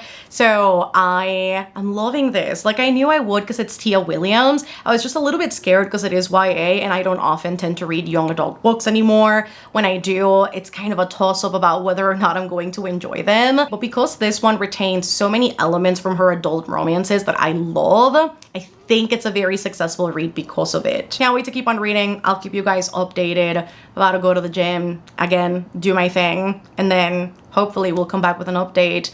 I'm hoping tomorrow, once I have made some more progress, because I have like 6 hours left of the audiobook, I'm pretty sure. So I do think this will be finished either tomorrow or on Sunday. I indeed have 6 hours and 4 minutes left, so I think it's definitely doable.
now makes no sense. I'm wearing my K-pop Demon Hunter pants and then even baddies get saddies t-shirt, and I fear we are extremely mismatched right now. However, I woke up about an hour ago and I finished Audrey and Bash Are Just Friends. I'm about to go make myself some breakfast. I'm so torn about this one because I loved the journey. I loved getting to read from Audrey's POV, getting to see her story, getting to see her friend Reshma and Cleo, getting to see Bash as well, obviously. I really love that their lives as teenagers are both complex because of generational trauma, but also complex in a very teenage way where, you know, a lot of problems are overblown and things seem so dramatic. But that's because that's the life you're living in that moment. Your whole gravitational pull is high school and making new friends or retaining your friends or who you're dating when you're like 16 and everything seems so blown out of proportion. But that's because that's, you know, that's what you're living in that moment and you're living it every day. Versus, you know, being an adult and just going to work and having other responsibilities. Like this is kind of it. Love that the book has a good balance of both teenage problems and then generational problems that are presented to our main character as a ways to pose a question about responsibility as a teenager and to what point does it get too much, I feel. To what point is it fair as a parent to, you know, ask things of your child, to help around the house, to help with a sibling, to be an active member of the household and to put some weight into what matters most, right? Which is family. And when do those expectations, those demands, those asks get maybe too much and maybe get to a point where they place unfair expectations onto a person who is much younger, who maybe didn't make these choices and now is being burdened by the weight of them, despite the fact that the responsibility does not belong to them. And I really, really enjoyed that about the book. Obviously, as a companion to 7 Days in June, I think it also works really well because we get to see tidbits of things that we find out in 7 Days in June that Audrey is not privy to. So if you've read 7 Days in June going into this book, you're aware of information that our main character doesn't know. And by the time that she gets to those realizations, it almost feels like an exhale of like, oh, she finally knows, this is good.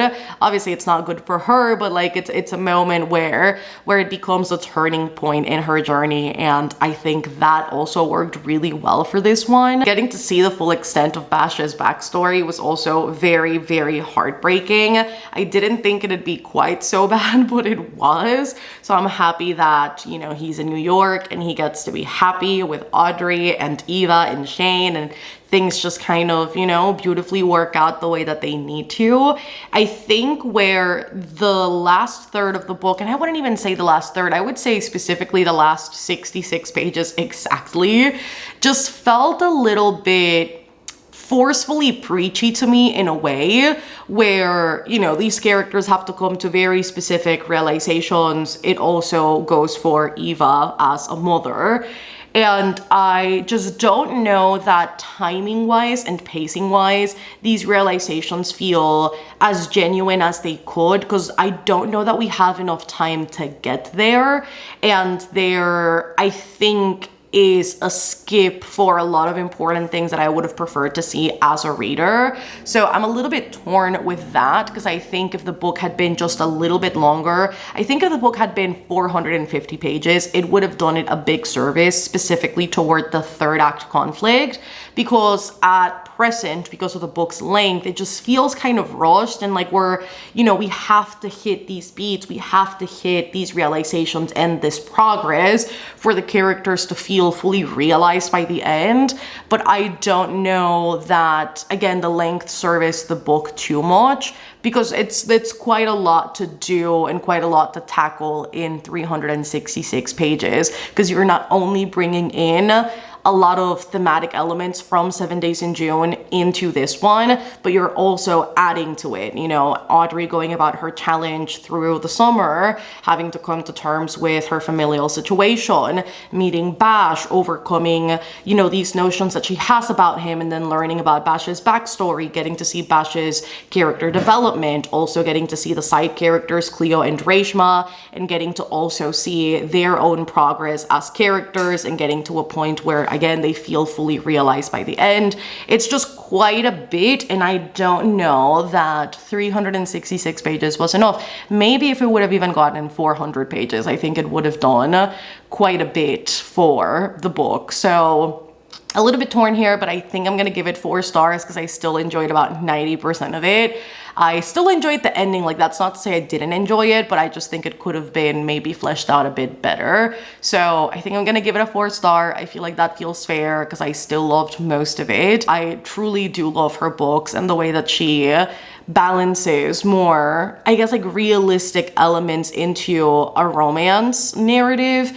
I think she does beautifully, even in this one, the way that chronic illness shows up, specifically for Eva, which we know from 7 Days in June has been a thing, and how that can potentially impact the people in your life, specifically that of a child, was honestly very good. I really did love it. And now we get to pick a new book, but we're gonna do that after I eat breakfast because I woke up today and I've just been reading the book, finishing it, and I am very, very hungry. Oh my god, fancy seeing you here. It is a different day. A girl is ready to tackle the day, and it is supremely rainy outside. It's like pouring rain, and I love it. It's peak reading weather. I feel like it's calling for something very cozy, and I have the right book in mind.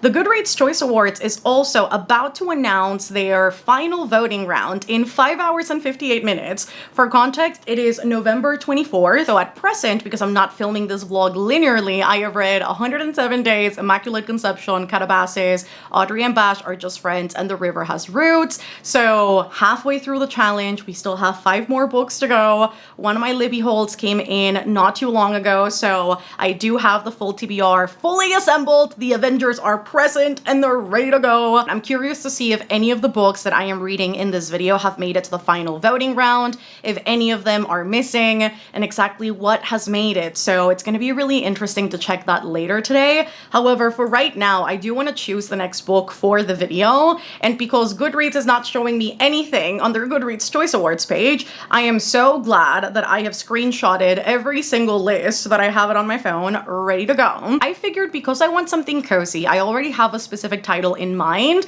we could get into Romantasy. I have also read certain things from this list. I have read The Night and the Moth, which my brother has branded Night and Moth.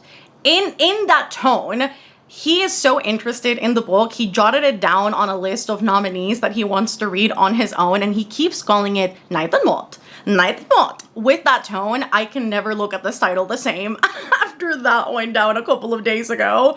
And then I've also read Mate by Ali Hazelwood. There is a series in here I have DNF'd, which is the Apprentice to the Villain series by Hannah Nicole Mehrer.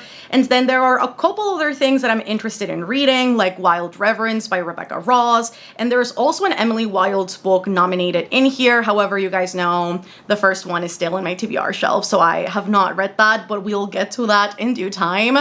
Therefore, I cannot read the newest installment. I also DNF'd is it called the Empyrean series by Rebecca Yarros? I read Fourth Wing and that was enough for me to realize that that is not for me and we are not gonna attempt. So Onyx Storm is definitely not in the books for me.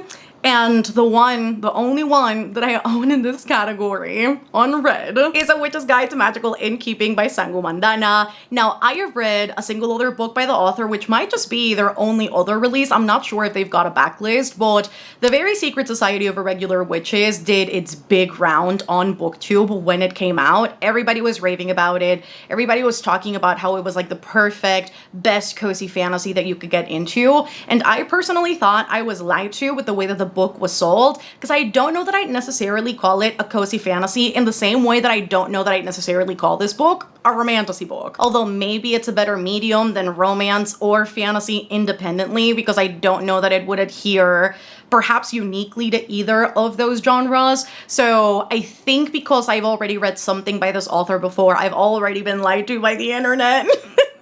I think my expectations are likely more adjusted to what I'm gonna get out of this experience. So I'm hoping that I enjoy this. I have hopes that I can find a good book by this author, because it's not like The Very Secret Society was a bad book. It wasn't. I just think I went into it with the wrong set of expectations given what I'd heard and seen out on the wild. So I'm excited about this one. So I'll keep you guys updated about this. Let us hope we can find a win.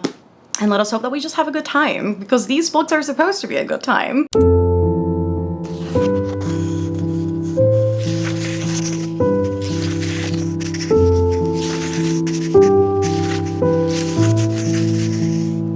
Nat, of course it's you.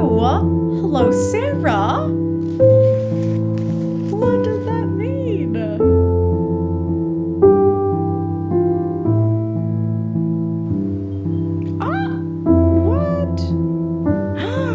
He is Scottish. You are joking. I do have a thing for accent.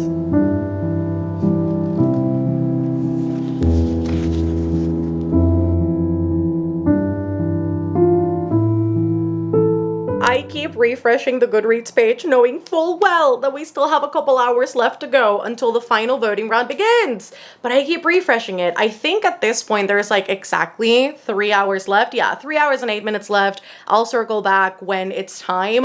I'm so curious to see what doesn't make it to the final round. I come bearing updates about A Witch's Guide to Magical Innkeeping, which I want to talk a little bit about before I head up to the gym. I did not get a workout in yesterday. Had to battle some guilt over it. We're doing fine now, but literally yesterday, battling demons, I'm PMSing, so it was not a great day for me, mentally, physically, anything. So I do want to head up there, maybe get a little bit of a treadmill walk in. I did consider going to Taekwondo today. I don't usually go in the evenings, but I have about 20 minutes to decide if I want to go or not, because I still have time to head out to class if I do want to. We will figure it out. However, I'm really enjoying this book more than I thought that I would, and I am so happy that I am. I hope it doesn't change. I love that Sangumandana so far. Maybe little glances, maybe this person's attractive, but no romance yet, and I am almost halfway through. I'm like 40 pages shy of being halfway through.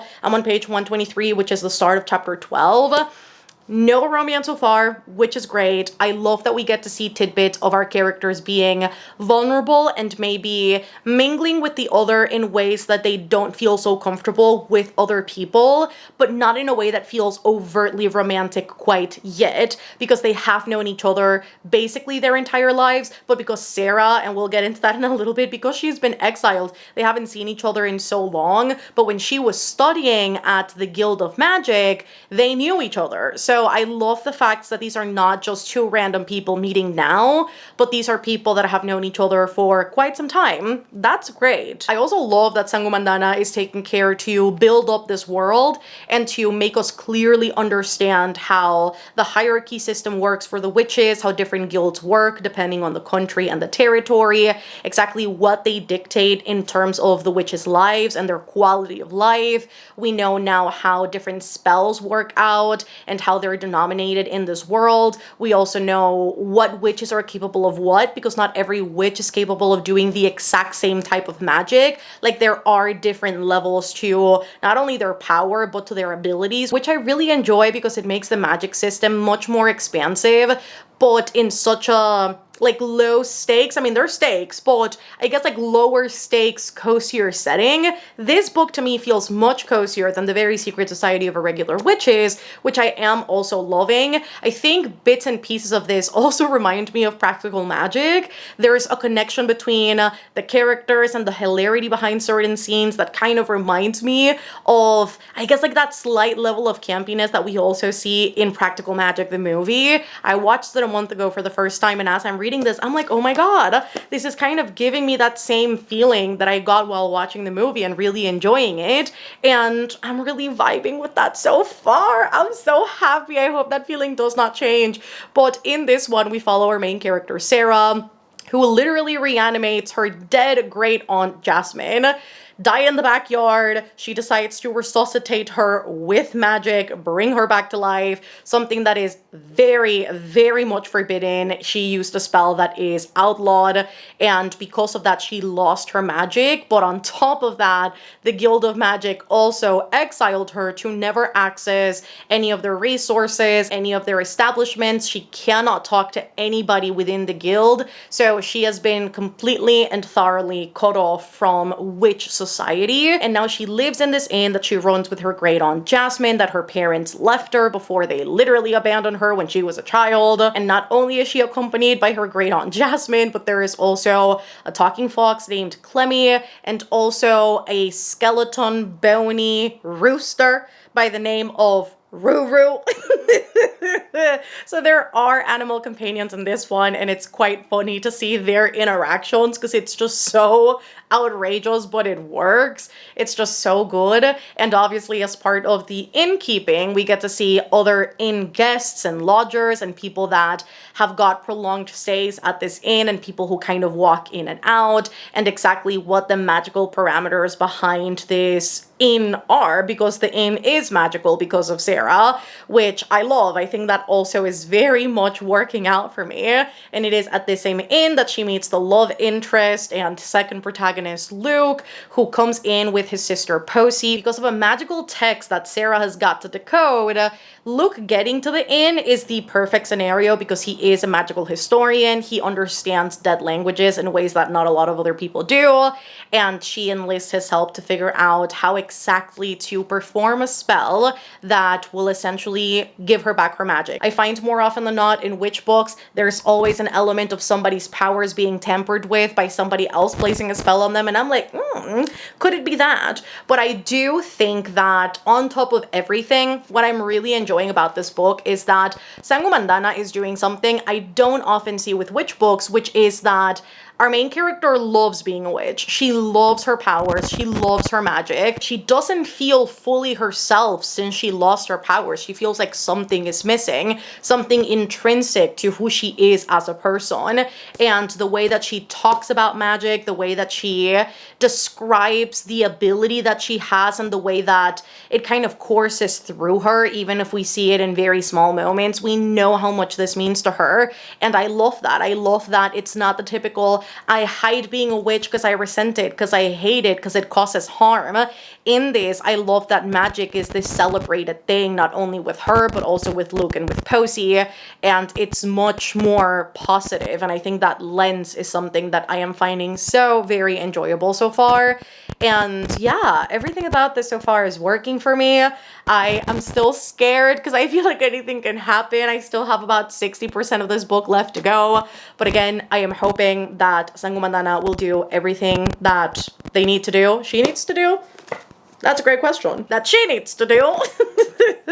So we'll keep reading and figure that out, and I'll keep you updated. But I'm really enjoying this.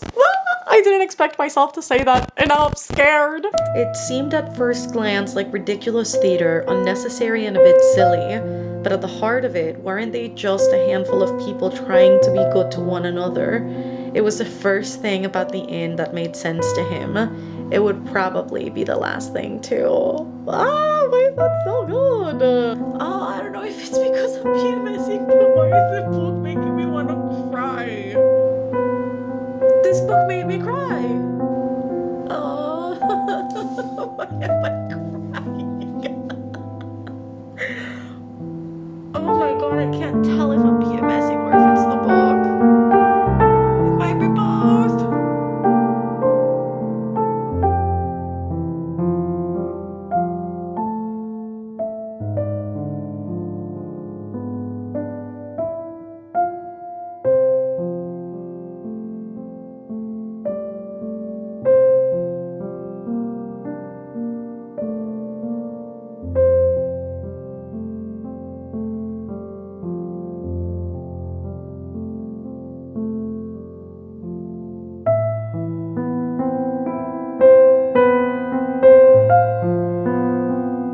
Sangu? Sangu, what the actual fuck? This is the life I wanted, this life of contentment and unexpected excitement, of little everyday joys, where I don't just get to be myself, but also get to be embraced as myself. It's miraculous. Imagine then how impossibly lucky I feel then that I have not only found the life I have always dreamed of, but I have found you too? What the heck? Okay, I'm so curious. We're going to refresh this Goodreads page and see what's made it into the final round together. A vote in the final round. Final round ends in 6 days, 5 hours and 57 minutes. So we have so little time to finish this challenge. I mean, I do know between the final round and then the winners being announced, there is a 4-day difference. So that essentially makes up my last 10 days of this challenge. So I still have 10 days for the other 5 books I am reading. I guess let's look through the 10 categories I am actually reading stuff from and leave out the other 5 that I am not reading anything for, because I don't think it makes any sense to look at those. For fiction, oh my god. Okay, so I do see the book I am planning to read for fiction in here. You guys don't get to know what that is yet. So for favorite fiction, the final round nominees are The River is Waiting by Wally Lamb, My Friends by Frederick Buckman, The 3 Lives of Kate Kay by Kate Fagan, The Academy by Ellen Hilderbrand, These Summer Storms by Sarah McLean, The Correspondent by Virginia Evans, We All Live Here by Jojo Moyes, Wild Dark Shore, which I think I've seen before, Wild Dark Shore. That book sounds familiar. The Emperor of Gladness by Ocean Vuong, which I love it's there. I've not read it. I don't know that I fully plan to, but I have read other Ocean Vuong works and I have loved them, specifically On Earth We're Briefly Gorgeous. And then The Names by Florence Knapp, which I did have the opportunity to get at the bookstore and I didn't. For mystery thriller, I'm mostly curious to see how many Frida McFadden books made it here. So just the one, we've got The Tenet, which I know has been a huge criticism of this specific category, was that initially there were 3 separate Frida McFadden books in the mystery thriller genre, and I think that brings forth a bigger conversation about the Goodreads Choice Awards. We all have this huge conversation every year about how it's just a popularity contest. There's no true measurement as to whether these books are actually of good quality versus maybe other awards like the Hugos or the Nebula or the Booker Prize. It doesn't seem to have, I guess, as much filtering as those other awards do. What I do think the Goodreads Choice Awards are good for, which I saw some people mention in the discussion boards that I posted throughout my different socials, is that it brings forth a lot of visibility, right? And whether or not we agree that these books should be nominated or not, truth is, these are probably the most shelved in their respective spaces. And what I do think is true is that if these awards are a big opportunity for authors to get a platform that they otherwise wouldn't, and to get their books out there, get their books discovered by maybe audiences that wouldn't have typically found the title. I don't know that having 3 titles by the same author in a single category, or even across categories, is that fair. I think there probably should be a filtering system that can still adhere to what they want to do. If they want to do it by shelves and how many people have shelved specific titles, maybe just let authors or their publishers submit 1 title if the author has released multiple throughout the year, and let that be the one contender, or maybe just choose the one that has gotten the most reviews, the highest ratings throughout the year. But I don't know that 3 Frida McFadden books is entirely fair in the mystery thriller genre, when that could have been 2 other authors that could have gotten a slot in this specific category and gotten the opportunity to get that visibility.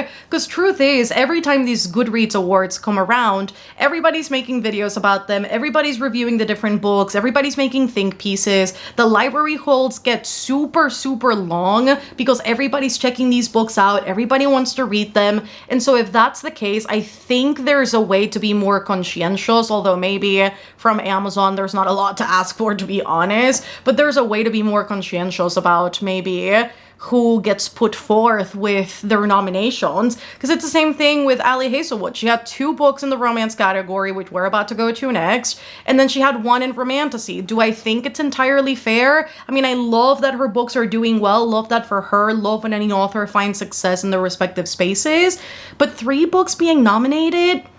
I don't know about that. So going into the romance category, we have got— what? You are joking! If It Makes You Happy didn't make it? You're kidding! Why is Deep End here? Deep End was so bad! It was so bad!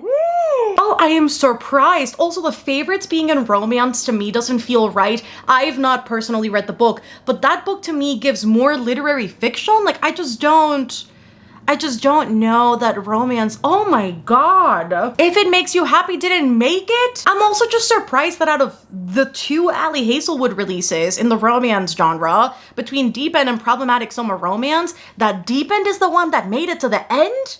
I mean, First Time Caller is here. I love that. That's what I'm gonna vote for. But what is happening? Okay, for Romantasy, A Witch's Guide to Magical Innkeeping, the one I'm reading right now, it's still in the run, so that's fantastic. Emily Wilde obviously is still here. Rebecca Ross is still here. The Night of the Moth obviously made— I think it was a given, but what happened to If It Makes You Happy? That book was so popular and everybody loved it. I loved it! Not my Apple Watch telling me to take a moment. I'm not taking a moment. Oh my god. Okay, so for favorite fantasy, I think a lot of this was to be expected. I'm happy to see that The River Has Roots is still in here. Amal El Motar, hopefully, maybe she'll win. I honestly don't know how much of a chance— I think it's a tough year, but I don't know how much of a chance Amal actually stands amongst a lot of these other authors, which is unfortunate to say given how good that little book was. Calabasas is obviously still there. We knew that was going to be the case. The Strength of the Few by Jamie Islington is also there. I think it was a given. People love The Will of the Many.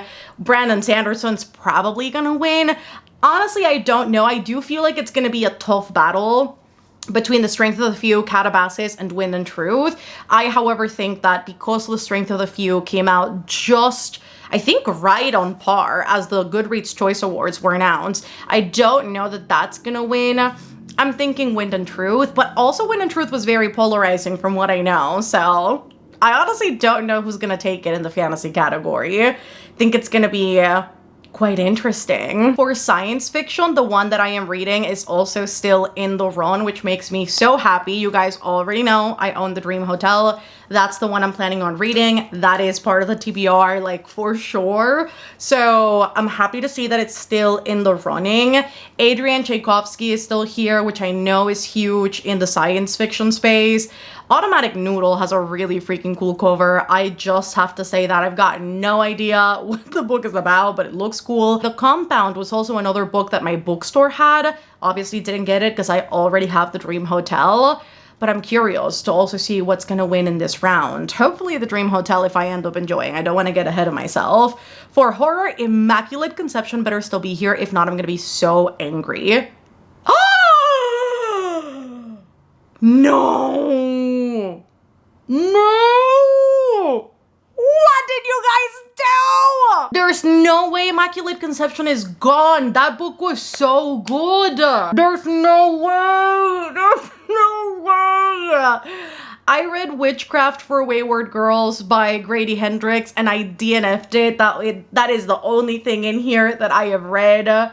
I have not heard amazing things about The Bewitching. Stephen King's probably gonna win this if we're being honest. Like, I hate Stephen King with a passion. We Love You Bunny being here is just so maddening. I have not heard a single positive thing about We Love You Bunny. I mean, Stephen Graham Jones, it was a given. Isabel Cañas as well. I am so upset that Immaculate Conception is not here.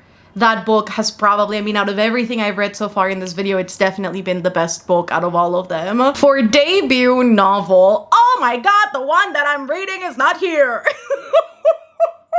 When the Tides Held the Moon is still here. I mean, Homeseeking is still here. The Irish Goodbye, The Bright Years, The Names. Maybe I should have freaking gotten The Names by Florence Knapp. What do you mean?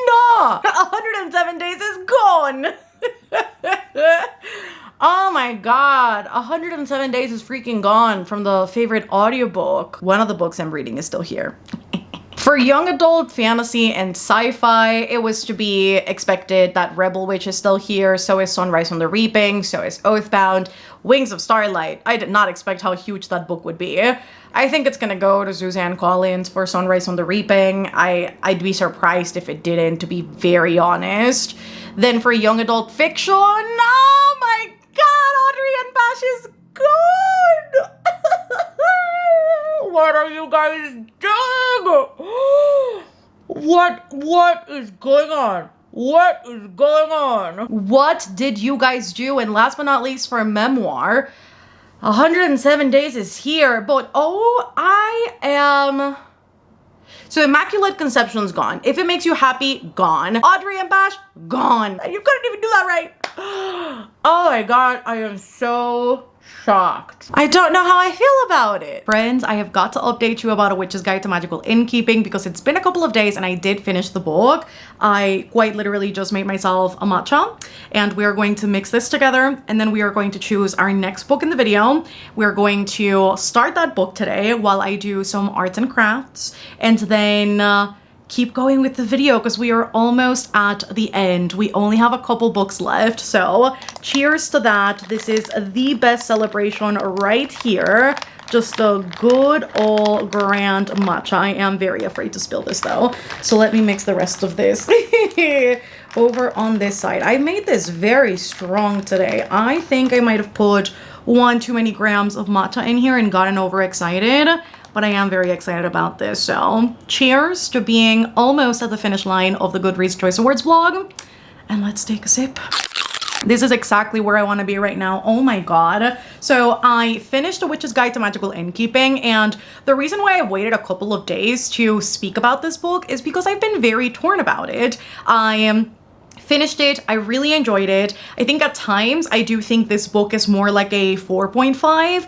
Other times, I think it's more like a 4-star, so it's anywhere along those lines, but I enjoyed this so much more than The Very Secret Society of Irregular Witches, which is funny because with my experience with this book, I think the way that this book is not sold, which is how the first one was sold, is exactly what this one is. So this one, very much a cozy fantasy. The romance happens very in the background. The characters literally share like what, 3-4 kisses. It's closed door. The romance is barely there. It's so much more about Sarah's journey in refinding her magic and reclaiming her identity and figuring out what magic means to her. And I do love the message that the book emphasizes over and over about how magic can be found in the most mundane things, you know? Often we relate magic to these grandiose acts of quite literally magic. A little bit redundant, Mel, but I do stand by my point. And you think about these wonderful out of this world things happening and not necessarily the joy of making yourself a cup of tea, maybe having a house that feels like a home surrounded by people that love you and understand you and they see you and they embrace you every single day. And there is a sort of magic to those things as well. And I do love that the book makes all of these things seem so magical, but they are so normal, right? But they are the things that we take for granted, the things that we overlook, the things that we don't deem as otherworldly sometimes. And I really did enjoy that about the reading experience. I think it really makes you appreciate these things that already exist in your life without the need to look elsewhere, because they can become their own form of magic, not only in the way that they make you feel, but in the way that they shape the world around you. And that about the book, I found a very successful messaging, and I really did love it. I also loved that the romance doesn't happen in the forefront of the story. I did enjoy the tidbits in which we did see Luke and Sarah flirting and kind of chatting about, oh, you're kind of hot, or don't say that too much because I just might. They are very flirty, their banter works, and I love when I get to see that, right? I love when I get to see Sarah really care for Posey, which is Luke's sister who is autistic, and getting to see Sarah again, try and build a life and an environment that is very inclusive of Posey, where she doesn't feel left out or where she doesn't feel alienated, and where she has a space to just be who she is without fear of being judged or fear of being misunderstood.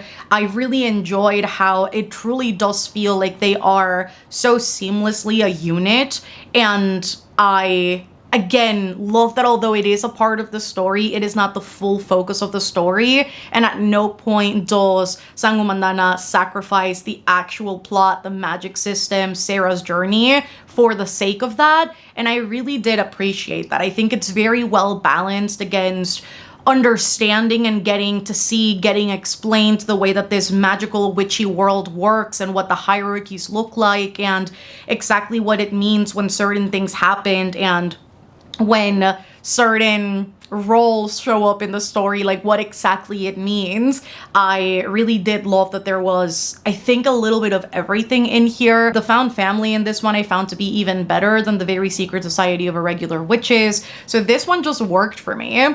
I think where it might have not worked so well, but it is very few and far between where that happens, is when the book ends up telling you certain things that happen where I wish I could have seen those, but it's such, in the grand scheme of what the book does, it's such a, almost like such a petty, oh my god, like such a petty thing of me that I want to receive, because I'm greedy sometimes and I just want to see everything, and I want to be privy to these moments.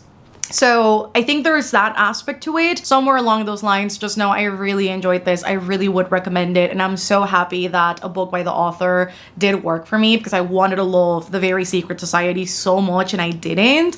But this one more than made up for it. I think a 4.5.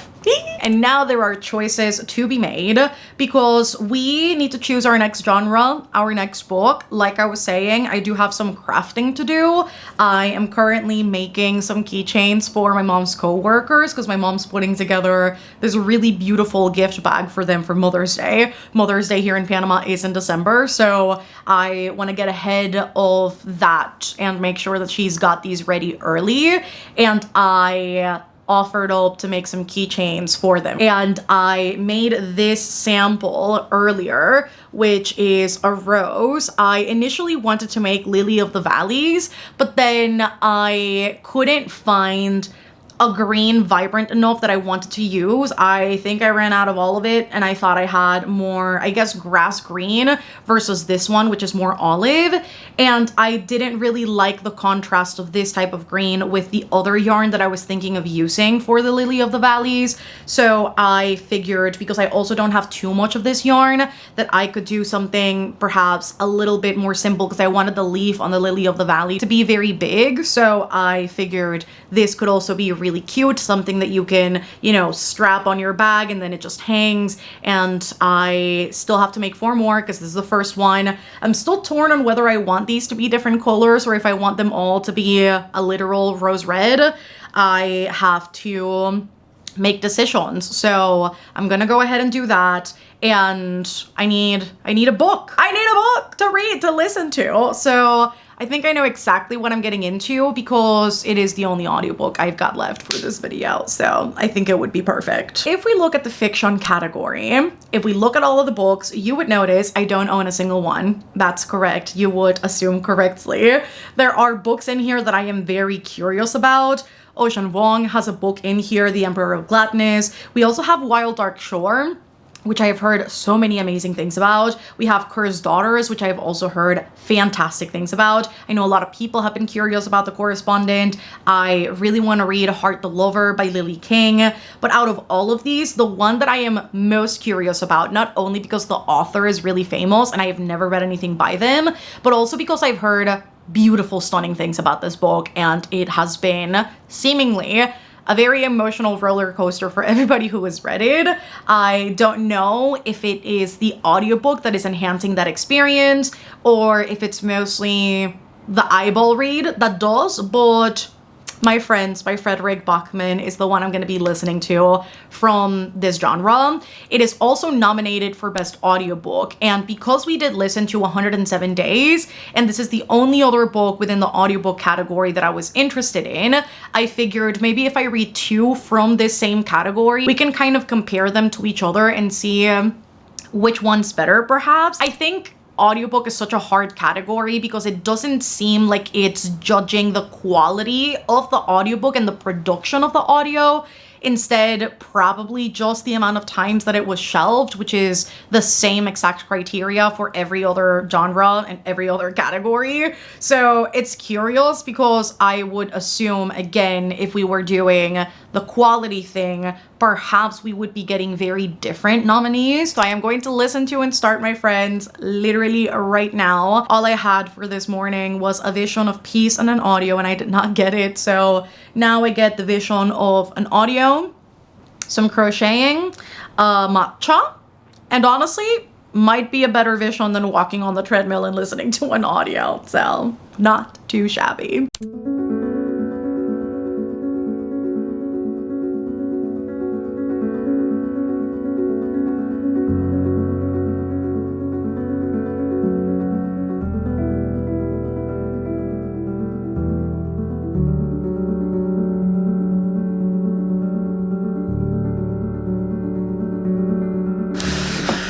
23 days, and I have to say, I did not complete the challenge I set out to do.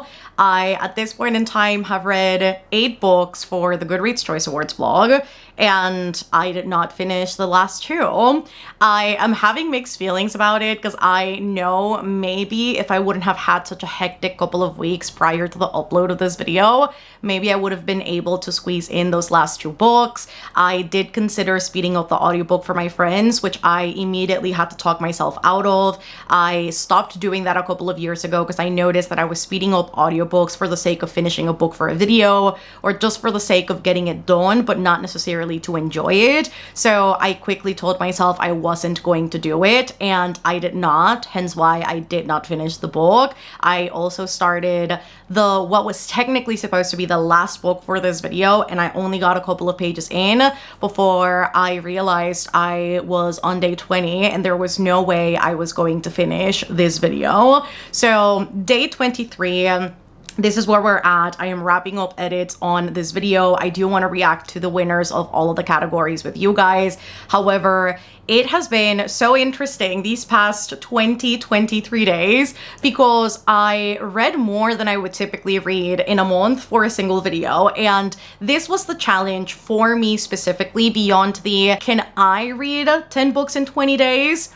The answer for this video was no, given the sheer amount of things that have been happening in the background. But what I was really setting out to do was to prove to myself that I could make a video spanning more than just a week, more than a couple of days, more than 24 hours, have a great time doing it, and not back out of the challenge and actually see it to the end. And I, for some reason, have convinced myself over time that I am not capable of doing it. And this video was a great demonstrator that if I plan it out well, if I'm enjoying my time while I do so, I am able to do so. So this is very exciting. It's making me definitely plot things out for 2026 in a different way, because I can't remember the last time I was this, I guess, ambitious with a TBR specific to a video and where I spent so long filming a single challenge, but this was so much fun. I miss the days where I was doing this so often. So I think we're definitely going to do things a little bit differently in 2026 thanks to this video, and I'm very excited about it. So My Friends by Frederick Bachman, I started that a couple of days ago, unfortunately did not get to finish it. I believe I have a little over 10 hours left of the audiobook. Let me double check. I have 10 hours and 47 minutes left, so I'll definitely be finishing that before the year is over, and I do hope to update you on Instagram depending on what the experience is like for me. I am even thinking about potentially uploading a little YouTube short about this, which I have never done before, so if you're into that idea, do let me know. But My Friends is not what I was expecting. I went into this book knowing absolutely nothing about it. I have never read anything by Frederick Bachman either. I've always obviously heard that he's a very emotion-evoking author. I see everybody cry with his Beartown series, with A Man Called Ovi. I saw so many people love Anxious People when it came out. I, however, have gone not into any single one of those books. So this is my first experience so far, and I have to say something about the experience is a little reminiscent of A Little Life, not in the ways that you probably expect, but just in the way that this is a very pain, trauma-filled book, and I wasn't necessarily expecting that going into the experience. I think because of it, I'm kind of torn between, oh, I think this is too much, and then liking it, and then not being so sure. I do think by the end I'm gonna like it. I think it's one of those books that you have to warm up to. And I think once I move past the initial shock of experiencing so much with these characters that, again, I didn't necessarily know about, I think it's gonna get better for me. But in this one, we follow Louisa, who is an artist. She is also an orphan. She has gone through the foster system many different times, many different houses, and has gotten to experience the full extent of how neglectful this system is. It is there that she meets her best friend Fish, that unfortunately ends up passing before the start of the book, but we know that this has intrinsically affected the way that Louisa goes about her everyday life. She's experiencing a lot of loneliness and depression, and this was her person. This was the one person that she felt was the closest to her and who got her back above all else, especially in a world where she had to learn very quickly that she was just herself fending for herself and that there was nobody else with her best interest in mind. So the book opens up with an auction that Louisa is visiting. They have this world famous painting called The One of the Sea that obviously these bidders are trying to acquire based on the value of the painting, but also because they know it's going to be a great asset, a great investment to make long term. And Louisa despises all of this. She feels a sense of closeness to this painting. Although what the people focus on is the landscape in the picture, Louisa more focuses on the people, the individuals that she sees and appear within the painting. And she continuously wonders what their lives were like, what they experienced, exactly why they seemed so joyful. And her connection seems so much deeper to the piece than of everybody present. As luck and chance will have it, she ends up actually meeting the artist that paints the picture, and she comes not only into contact with him, but also into possession of the painting. And the story goes from there. It flips back and forth between present time and Louisa's story, and Louisa retelling to us and showing us exactly what her childhood was like, what her friendship with Fish was like, and then also getting to see the artist's childhood with his group of friends and seeing what their childhoods were also like. And all of these characters have gone through it. Fish went through it in life. Louisa is still going through it. And then when we go into the other POV, we know all of these children, because they were all 14 at the time that the artist started getting encouraged to paint more, I guess, professionally. They also were going through it. We see cases of abuse and self-harm and addiction, and we also see that these characters all shield themselves within the other's presence. We see this really beautiful account of friendship and how, despite the fact that these people are not blood relatives, they choose to be there every day. They choose to show up. They choose to protect you. They have your best interests at heart. And had it not been for this group of friends, maybe their fates would have been very different. And I think where the book is headed is likely going to be very devastating. And I'm not ready for it, but I definitely want to experience it. So we'll get there when we get there. But I'm having a good time with the book. The audiobook, and this is something that I wanted to bring up, especially when I finished the book. I think the audiobook is not the greatest production. I think the narrator is doing a beautiful job, but there's something weird about the way that this was recorded. The audiobook changes volumes and almost quality sometimes, and I think I'm noticing it very much because I am listening to it on regular speed. So as far as quality of production goes, I definitely don't think it's better than 107 Days, because that one was crisp, it was well recorded.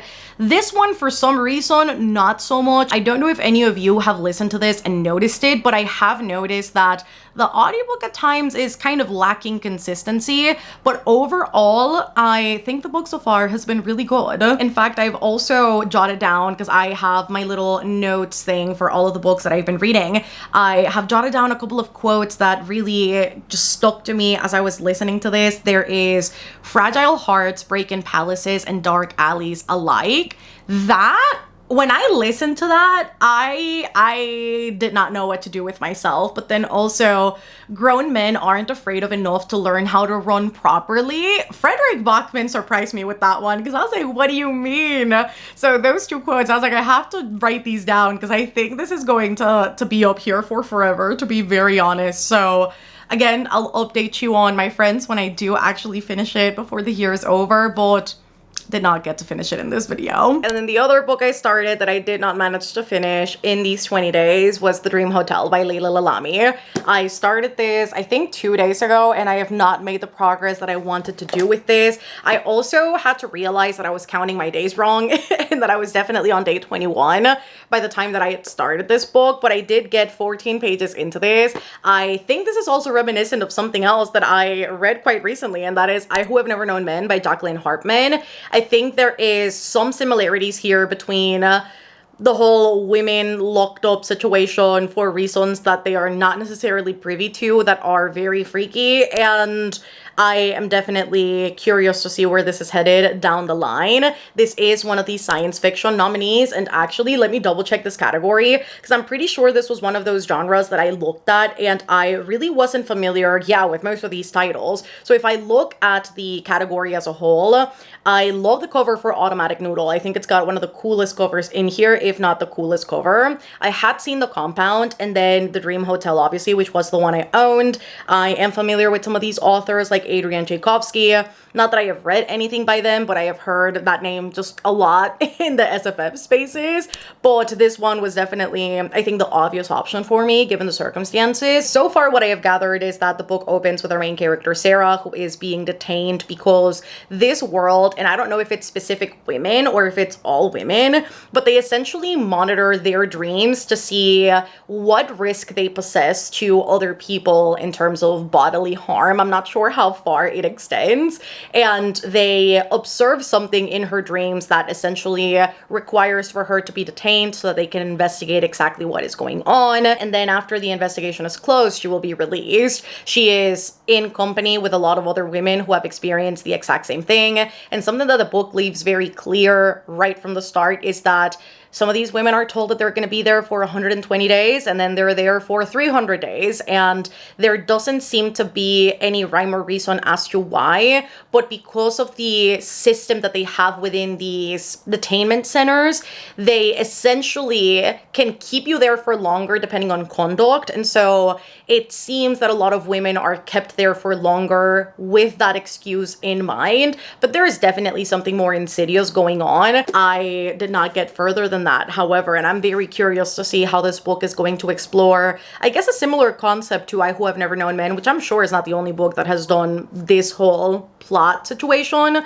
but this was the science fiction book I picked up that I definitely did not finish in these 20 days either. I'm so sad about it. All that said and done, however, I want us to go into one last genre, close out in style, with a book that I read and loved. It's definitely one of my favorite books that I have read this year, and I read it 2 months ago. I filmed myself reading this book for another video that never saw the light of day, and I have had the footage just sitting in my computer, not knowing what to do with it, not knowing what vlog to put it in, and this vlog was absolutely perfect for it. So let us look at the romance genre real quick. Out of all categories, I think this year I read the most from the romance one, which is surprising.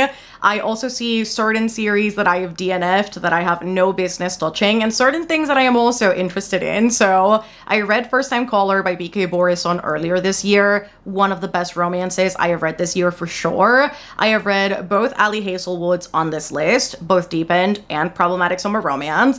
I have read Great Big Beautiful Life by Emily Henry. I also read Can't Get Enough by Kennedy Ryan, and I am very curious about The Favorites by Lane Fargo. I really want to read that book sometime soon. I obviously DNF'd that Lori Gilmore series after that first book. We're not doing that. And the one book that I am going to read with you guys today is going to be If It Makes You Happy by Julie Olivia, and it indeed makes me very happy. So let's get into it.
I have started a new book, which I'm so excited to start, which is If It Makes You Happy by Julie Olivia. I recently found out that this book was actually indie published first, and then it got recently picked up by Berkeley, which is why we have a traditionally published version now. This copy was so hard to get a hold of, and in the little book haul I uploaded maybe a week and a half ago, a little bit over that, I spoke about how this book has been so popular lately. If you've been on the internet, specifically in book spaces recently, you might have already seen this book and people talk about it because it is the highest buzz right now. The fandom before it was traditionally published was really, really big, and now it seems, obviously surrounding the time of year and it already being fall in a lot of places, people have been picking this up as a seasonal read, and it is truly perfect. I got 3 chapters in, which is 56 pages into the book, and I have to say, I said this too in the little book haul, where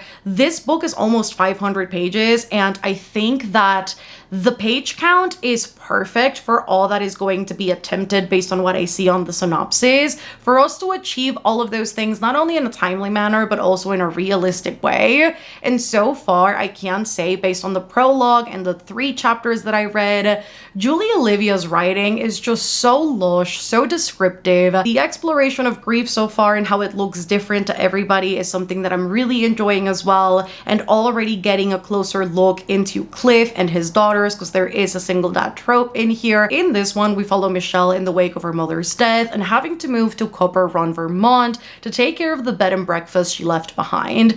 Technically, her sister Sarah is the one that inherited said B&B, but because she's still in college and her dad is obviously deep into his grief, Michelle decides to take over running this for the first couple of months, getting it started after her mother's death, and so she heads there by herself after an ugly divorce that she broke the news to her family in a very, very unexpected way too, and ends up befriending Cliff, her next door neighbor, and also the town's resident baker and golden boy, who will kind of teach her the ropes of this whole thing. He is so beloved in this town, kind of knows everybody's ins and outs, what they like, what they dislike, and this seems to be the perfect person to help her get her foot in the door when it comes to the whole B&B business, and that is where the book kind of starts.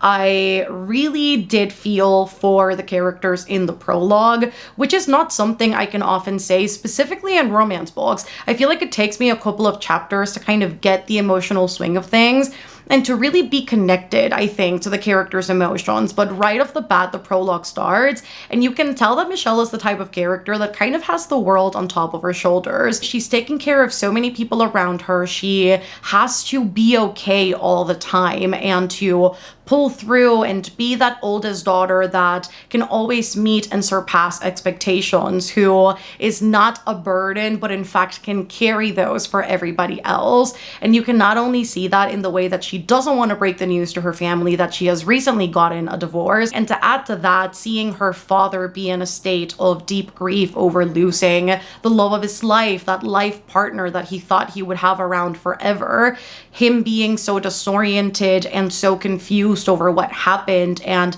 not knowing how to go about the daily tasks and those very minute things and details that he would do without a second thought, and her immediately stepping up and trying to figure out how to carry that for him, how to make it easier for him, are all things I very much feel for. The fact that she doesn't want her sister to give up her education and that she doesn't want her to put that on hold and instead decides to do something that for her isn't very comfortable, it isn't very easy, but she would rather risk the things in her life and her own stability to make sure that everybody around her is safe, protected, and taken care of. And I think that to start of the book establishes such a strong foundation for who our main character is, and I really do love that. I also love that following that we get to see Cliff and his daily life with his sister Carol and then his two daughters Brittany and Emily, and we get to see him just be a single dad who runs his own bakery and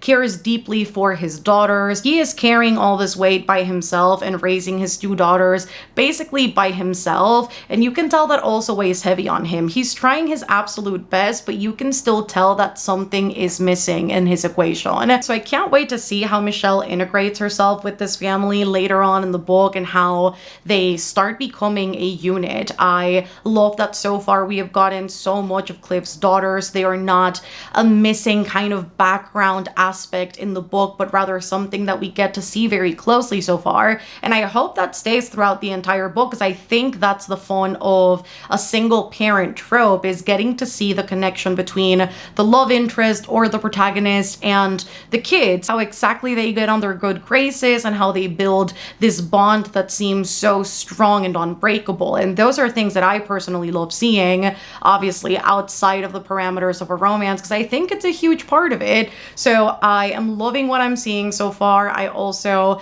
it's a given, love the whole small town aesthetic, the fact that we are set during the fall and there are so many amazing descriptions of the crunchy leaves and the air and how it all just seems so cozy. So I think everything is working for me thus far, and I'm trying not to get too excited, but so far it is so enjoyable. So I am hoping that we'll stay like that all throughout, because so far I am having the greatest time.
I fear this book ended me. I was on page 298 and I just read the rest of the book in a single sitting, because that's what you do when a book is this good. I literally started reading at like 8:51. It's 11:39 p.m. I really need to be heading to bed. However, this was so freaking good. This is definitely a 5-star. And I am just so happy that I read this. I think I also read this at the right time. Just needed something that would hit all the right spots, that would make me feel happy, that would make me feel something. And I'm out here crying because this book just gave me everything I needed and wanted and more. The 90s nostalgia in this book was just absolutely perfect. Talking about Walkmans and VHS tapes and Scream having recently come out, talking about pixie sticks and Tamagotchis on backpacks. It was like reliving my childhood all over again. And while at that time I definitely was not alive, reading about specifically Emily and Brittany's childhood was very reminiscent of mine in the late 90s, early 2000s, and I just really, really loved that. I loved getting to see so many things that I grew up with being spoken about with such love in this book. It just made me so deeply happy. Oh my God.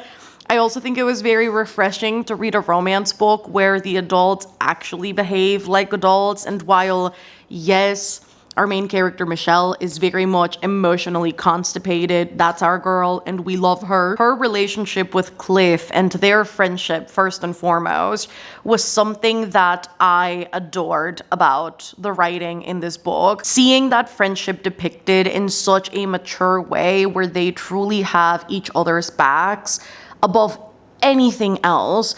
A lot of times when she's not up for doing something or he can't do something, they just fill in for the other, and there's no question that they want to help out. It's just natural for them to exist in each other's lives in the way that they do. And I think it's that not having to ask for something or somebody to do a specific something. You know, I think it's that saying that love should be easy, like it doesn't need to be hard. And when you find the right people, they'll just accommodate themselves in your life very easily and it won't be difficult. That's what this book screams to me. Liv talks about it in the book, and I've talked about it with my friends as well, because you know when you get that feeling when you've recently met somebody and you talk for about maybe a week or two, and then you just realize a beautiful friendship is blossoming out of it and it feels like you've known each other for forever because you can't imagine a life before they walked into yours. And the way that Cliff talks about, Michelle being very assured, and she just kind of walks in and she takes the lead and she makes herself at home, and it's not in an invasive way or an uncomfortable way or in a way that makes it feel like she is taking advantage of somebody, but it's just that she is carving her spot, like unknowingly, she is carving a spot in people's lives, and it's the most beautiful thing to witness. And as somebody who relates to Michelle a lot on a lot of different areas of her life, not only in regards to maybe parental relationships and also how she feels like she has to take on the world for everybody else. She does so very silently, but she also just struggles with her feelings a lot. And I can't say that I have ever seen a character that I could relate to like that in a way that is actually realistic. It's not caricature. It's just a person that has very little to show for the affection that they experienced when they were young. And as an adult, they struggle to vocalize said love that they may have for other people, but they figure out how to show it in other ways. And her ways is quality time and gift giving and acts of service. And her love is so loud, but you will very rarely hear it in words. And I think that aspect to me of her character was so deeply relatable, which is why I ended up falling in love with her character in the same ways that Cliff did, because she is just so lovable and so flawed and just seems like a real person. And I think that characterization of her is so well done. And it's the same thing with Cliff, the way that he loves his daughters, Brittany and Emily, the way he is so willing to drop everything just to make sure that they are okay. Like, he is a present father. He is a giving father. That doesn't mean that he isn't stern at times, but the way he loves them so fearlessly is just so gorgeous. And I loved seeing the girls be so present all throughout the book. I've talked about this before, but I think one of my favorite parts of a single parent book is to really see you know, the relationship between the main character, the love interest, the kids. And while sometimes we get to see small glimpses of it, I don't think I've ever read a book where the children have been so involved, and we get to see so many heartfelt and also difficult moments where Michelle is very present for the girls, and she really lives up to this maternal figure. And I just, oh my God, what a beautiful, perfect book, honestly. And then to add to all of that, the aesthetic, the small town vibes, the festivals, the holidays, it was just the perfect thing to read around this time of year. The dog, Rocket, my beloved. I love that little dog. You know what he reminds me of, and if you guys have read this, then like you know, but the dog in Lessons in Chemistry, if you know, then you know. So all in all, 5 out of 5 stars for this, and honestly a 10 out of 10 for the author, Julie Olivia, for giving us a romance book where the characters weren't dealing with inconsequential problems, they weren't dealing with immaturity, they weren't dealing with poor decision making. These are responsible, grown adults who have got so much to take care of, and they want to make sure that they do things right. And while they may not always figure it out so quickly, they always have not only each other's best interest at heart, but also the people around them.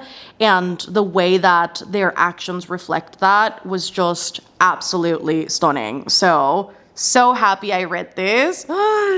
I'm obsessed with this book. Welcome back. I hope you enjoyed me reading if it makes you happy. I'm so happy that I found what to do with this footage, because I was swinging it back and forth. I was like, maybe I should just post this on Patreon as a little short exclusive, because I didn't want to toss the footage because I had so much fun reading that book. But I'm glad it worked out for this Goodreads Choice Awards vlog. Now, it is December 6th. You are seeing this on December 7th, but it is the 6th. The winners were announced, I think, maybe 2 days ago, and I have not looked at them yet. So I think we can look at them together and see what won this year, because I'm so curious if any of the things I read or have DNF'd this year won. So let us click it, because it's right on the homepage. Explore the winners voted by the readers. Oh my god. Okay, wait, this is not what I was expecting. Okay, so fiction, My Friends by Frederick Bachman won, which I'm obviously going to finish before the year's over. I can't wait now that I know that this won. Atmosphere won in historical fiction. I think that was unsurprising. I'm surprised that Holly Jackson won in the mystery thriller category. I think especially because Frida McFadden, and that's a whole conversation we can get into, Frida McFadden had 3 books nominated in this genre, in this category, which I honestly think is outrageous. I think there's some streamlining to do when it comes to the Goodreads Choice Awards, which I know is a huge discussion to be had. I don't think any author, regardless of how many books they put out in a year, I don't think they need to have 3 books nominated. Evidently, it's not conducive to success. I think for me, what is most important though is that 3 books by the same author in a single category could have been 1 book by that author and 2 books by other authors, whether they are debut authors, whether they are books written by people of color, whatever the case might have been. I think it would have been a great opportunity to give a spotlight to authors that potentially weren't going to be nominated or that didn't expect to be nominated. I think that if an author puts out several books a year, maybe there's, again, some process to be in place. Maybe Goodreads just chooses the one that has the most ratings, the most reviews, or maybe they submit it to the publisher, they submit it to the author, whoever needs to make these decisions, and make sure that they choose the one. I don't know that it was entirely fair to have 3 books by the same author in a single category. The same thing goes for romance. Great Big Beautiful Life by Emily Henry winning is surprising, not because I didn't like it, because I evidently did enjoy it a lot, but because I remember when this book came out and a lot of people hated it because they didn't think that this was Emily Henry's best release. They also didn't think it was romance. And I think it's curious that this won. I don't know if it was because of Emily Henry's sheer popularity that people just immediately voted for this because they know the author, which very well could have been the case. I think in the romance section, Ali Hazelwood did not need to have 2 books on there. Just choose one, either Deep End or Problematic Summer Romance. romance, which brings me to my next point. Ali Hazelwood also did not need to have made nominated for Romantasy. 3 books across 2 different categories. I don't know that 3 books is fair when it could have been 2 other authors getting the opportunity for visibility.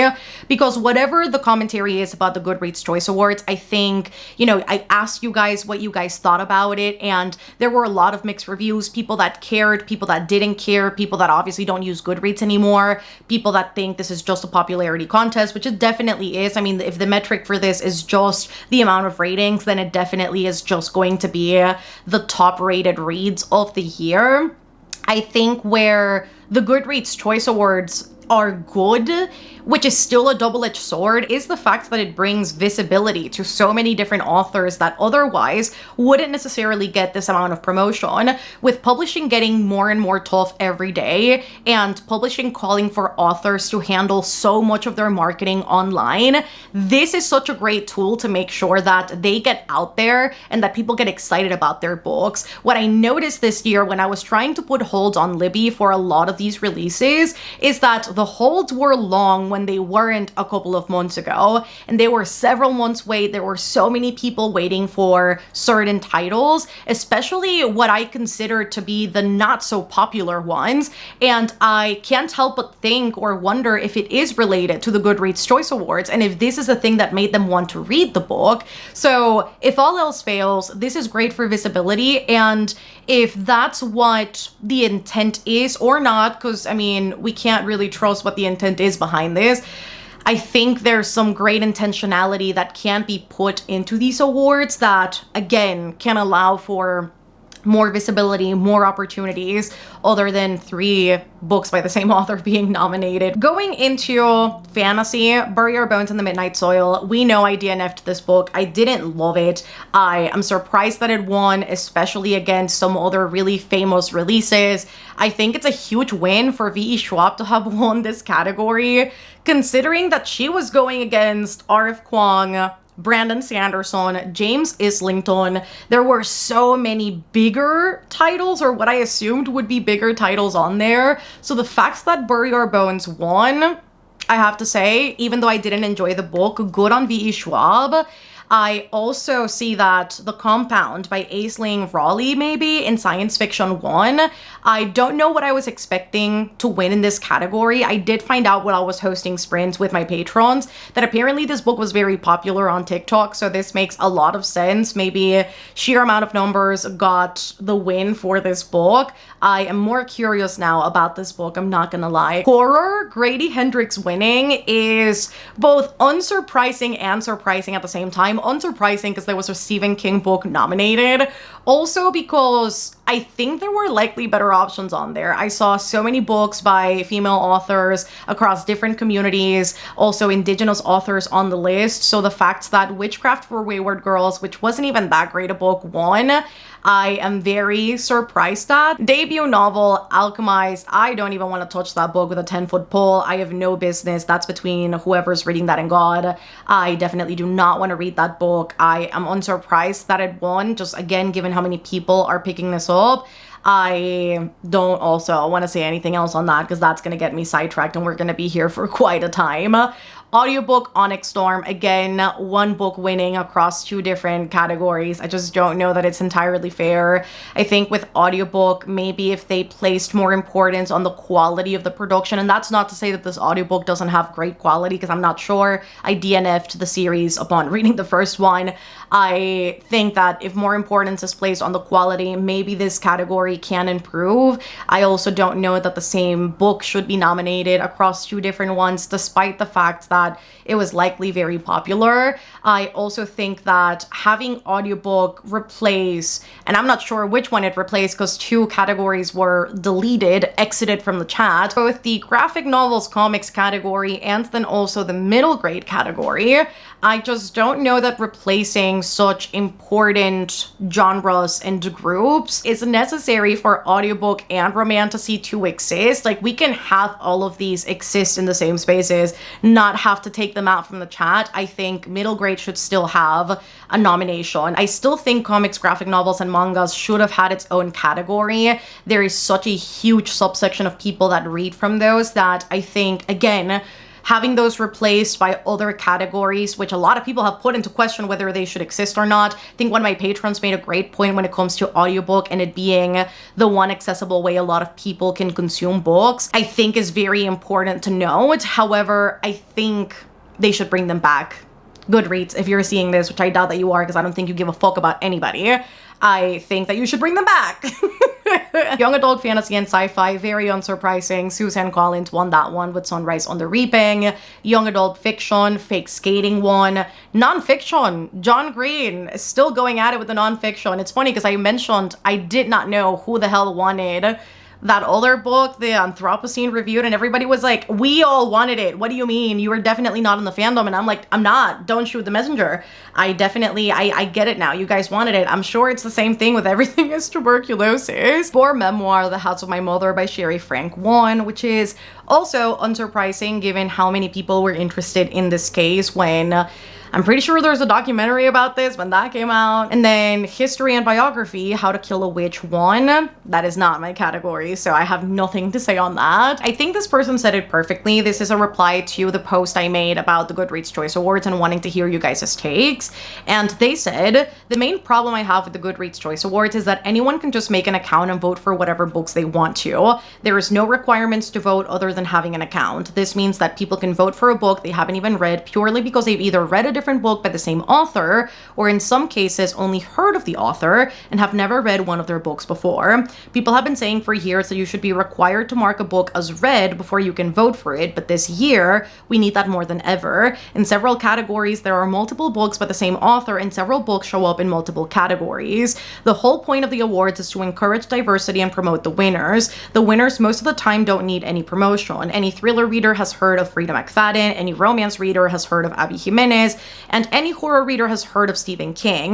By having authors with as much popularity and publicity as those guys do, it's obvious who's going to win. If Goodreads wants to promote other authors, then give us some books from lesser known authors, and please stop letting one person have multiple books in the same category. So if a popularity contest is what the Goodreads Choice Awards wants to be, I don't think there's anything inherently evil or bad about that. I think there are maybe ways to make this experience better. Again, I think the person said it perfectly.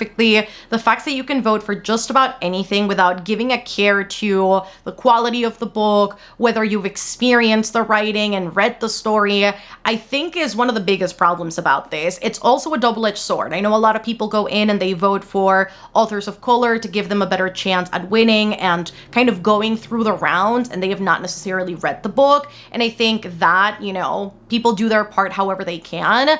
But I do think for authors, again, like Emily Henry, I think it's so curious that Great Big Beautiful Life won. I don't know that it won because people loved it. I think it might have won just because it's Emily Henry. And so with cases like those, I think if maybe, again, they code something out, because it's possible, it's not like it's impossible, you can do everything in coding. I think if you make it so that people can only vote for things they have had on their shelves for, even if it's just a month prior to the awards being announced, maybe that's a better way to go about it. It'd obviously leave out the books that we read later on as, you know, the nominees are being announced and as we go through all the different rounds, but maybe putting that filter on it so that you can only vote for things that you have read and finished a month prior, it might be a better way to go around this to secure the fact that people can only vote for the things that they have read. Because yeah, they have the little nominees on your shelf thing toward the side,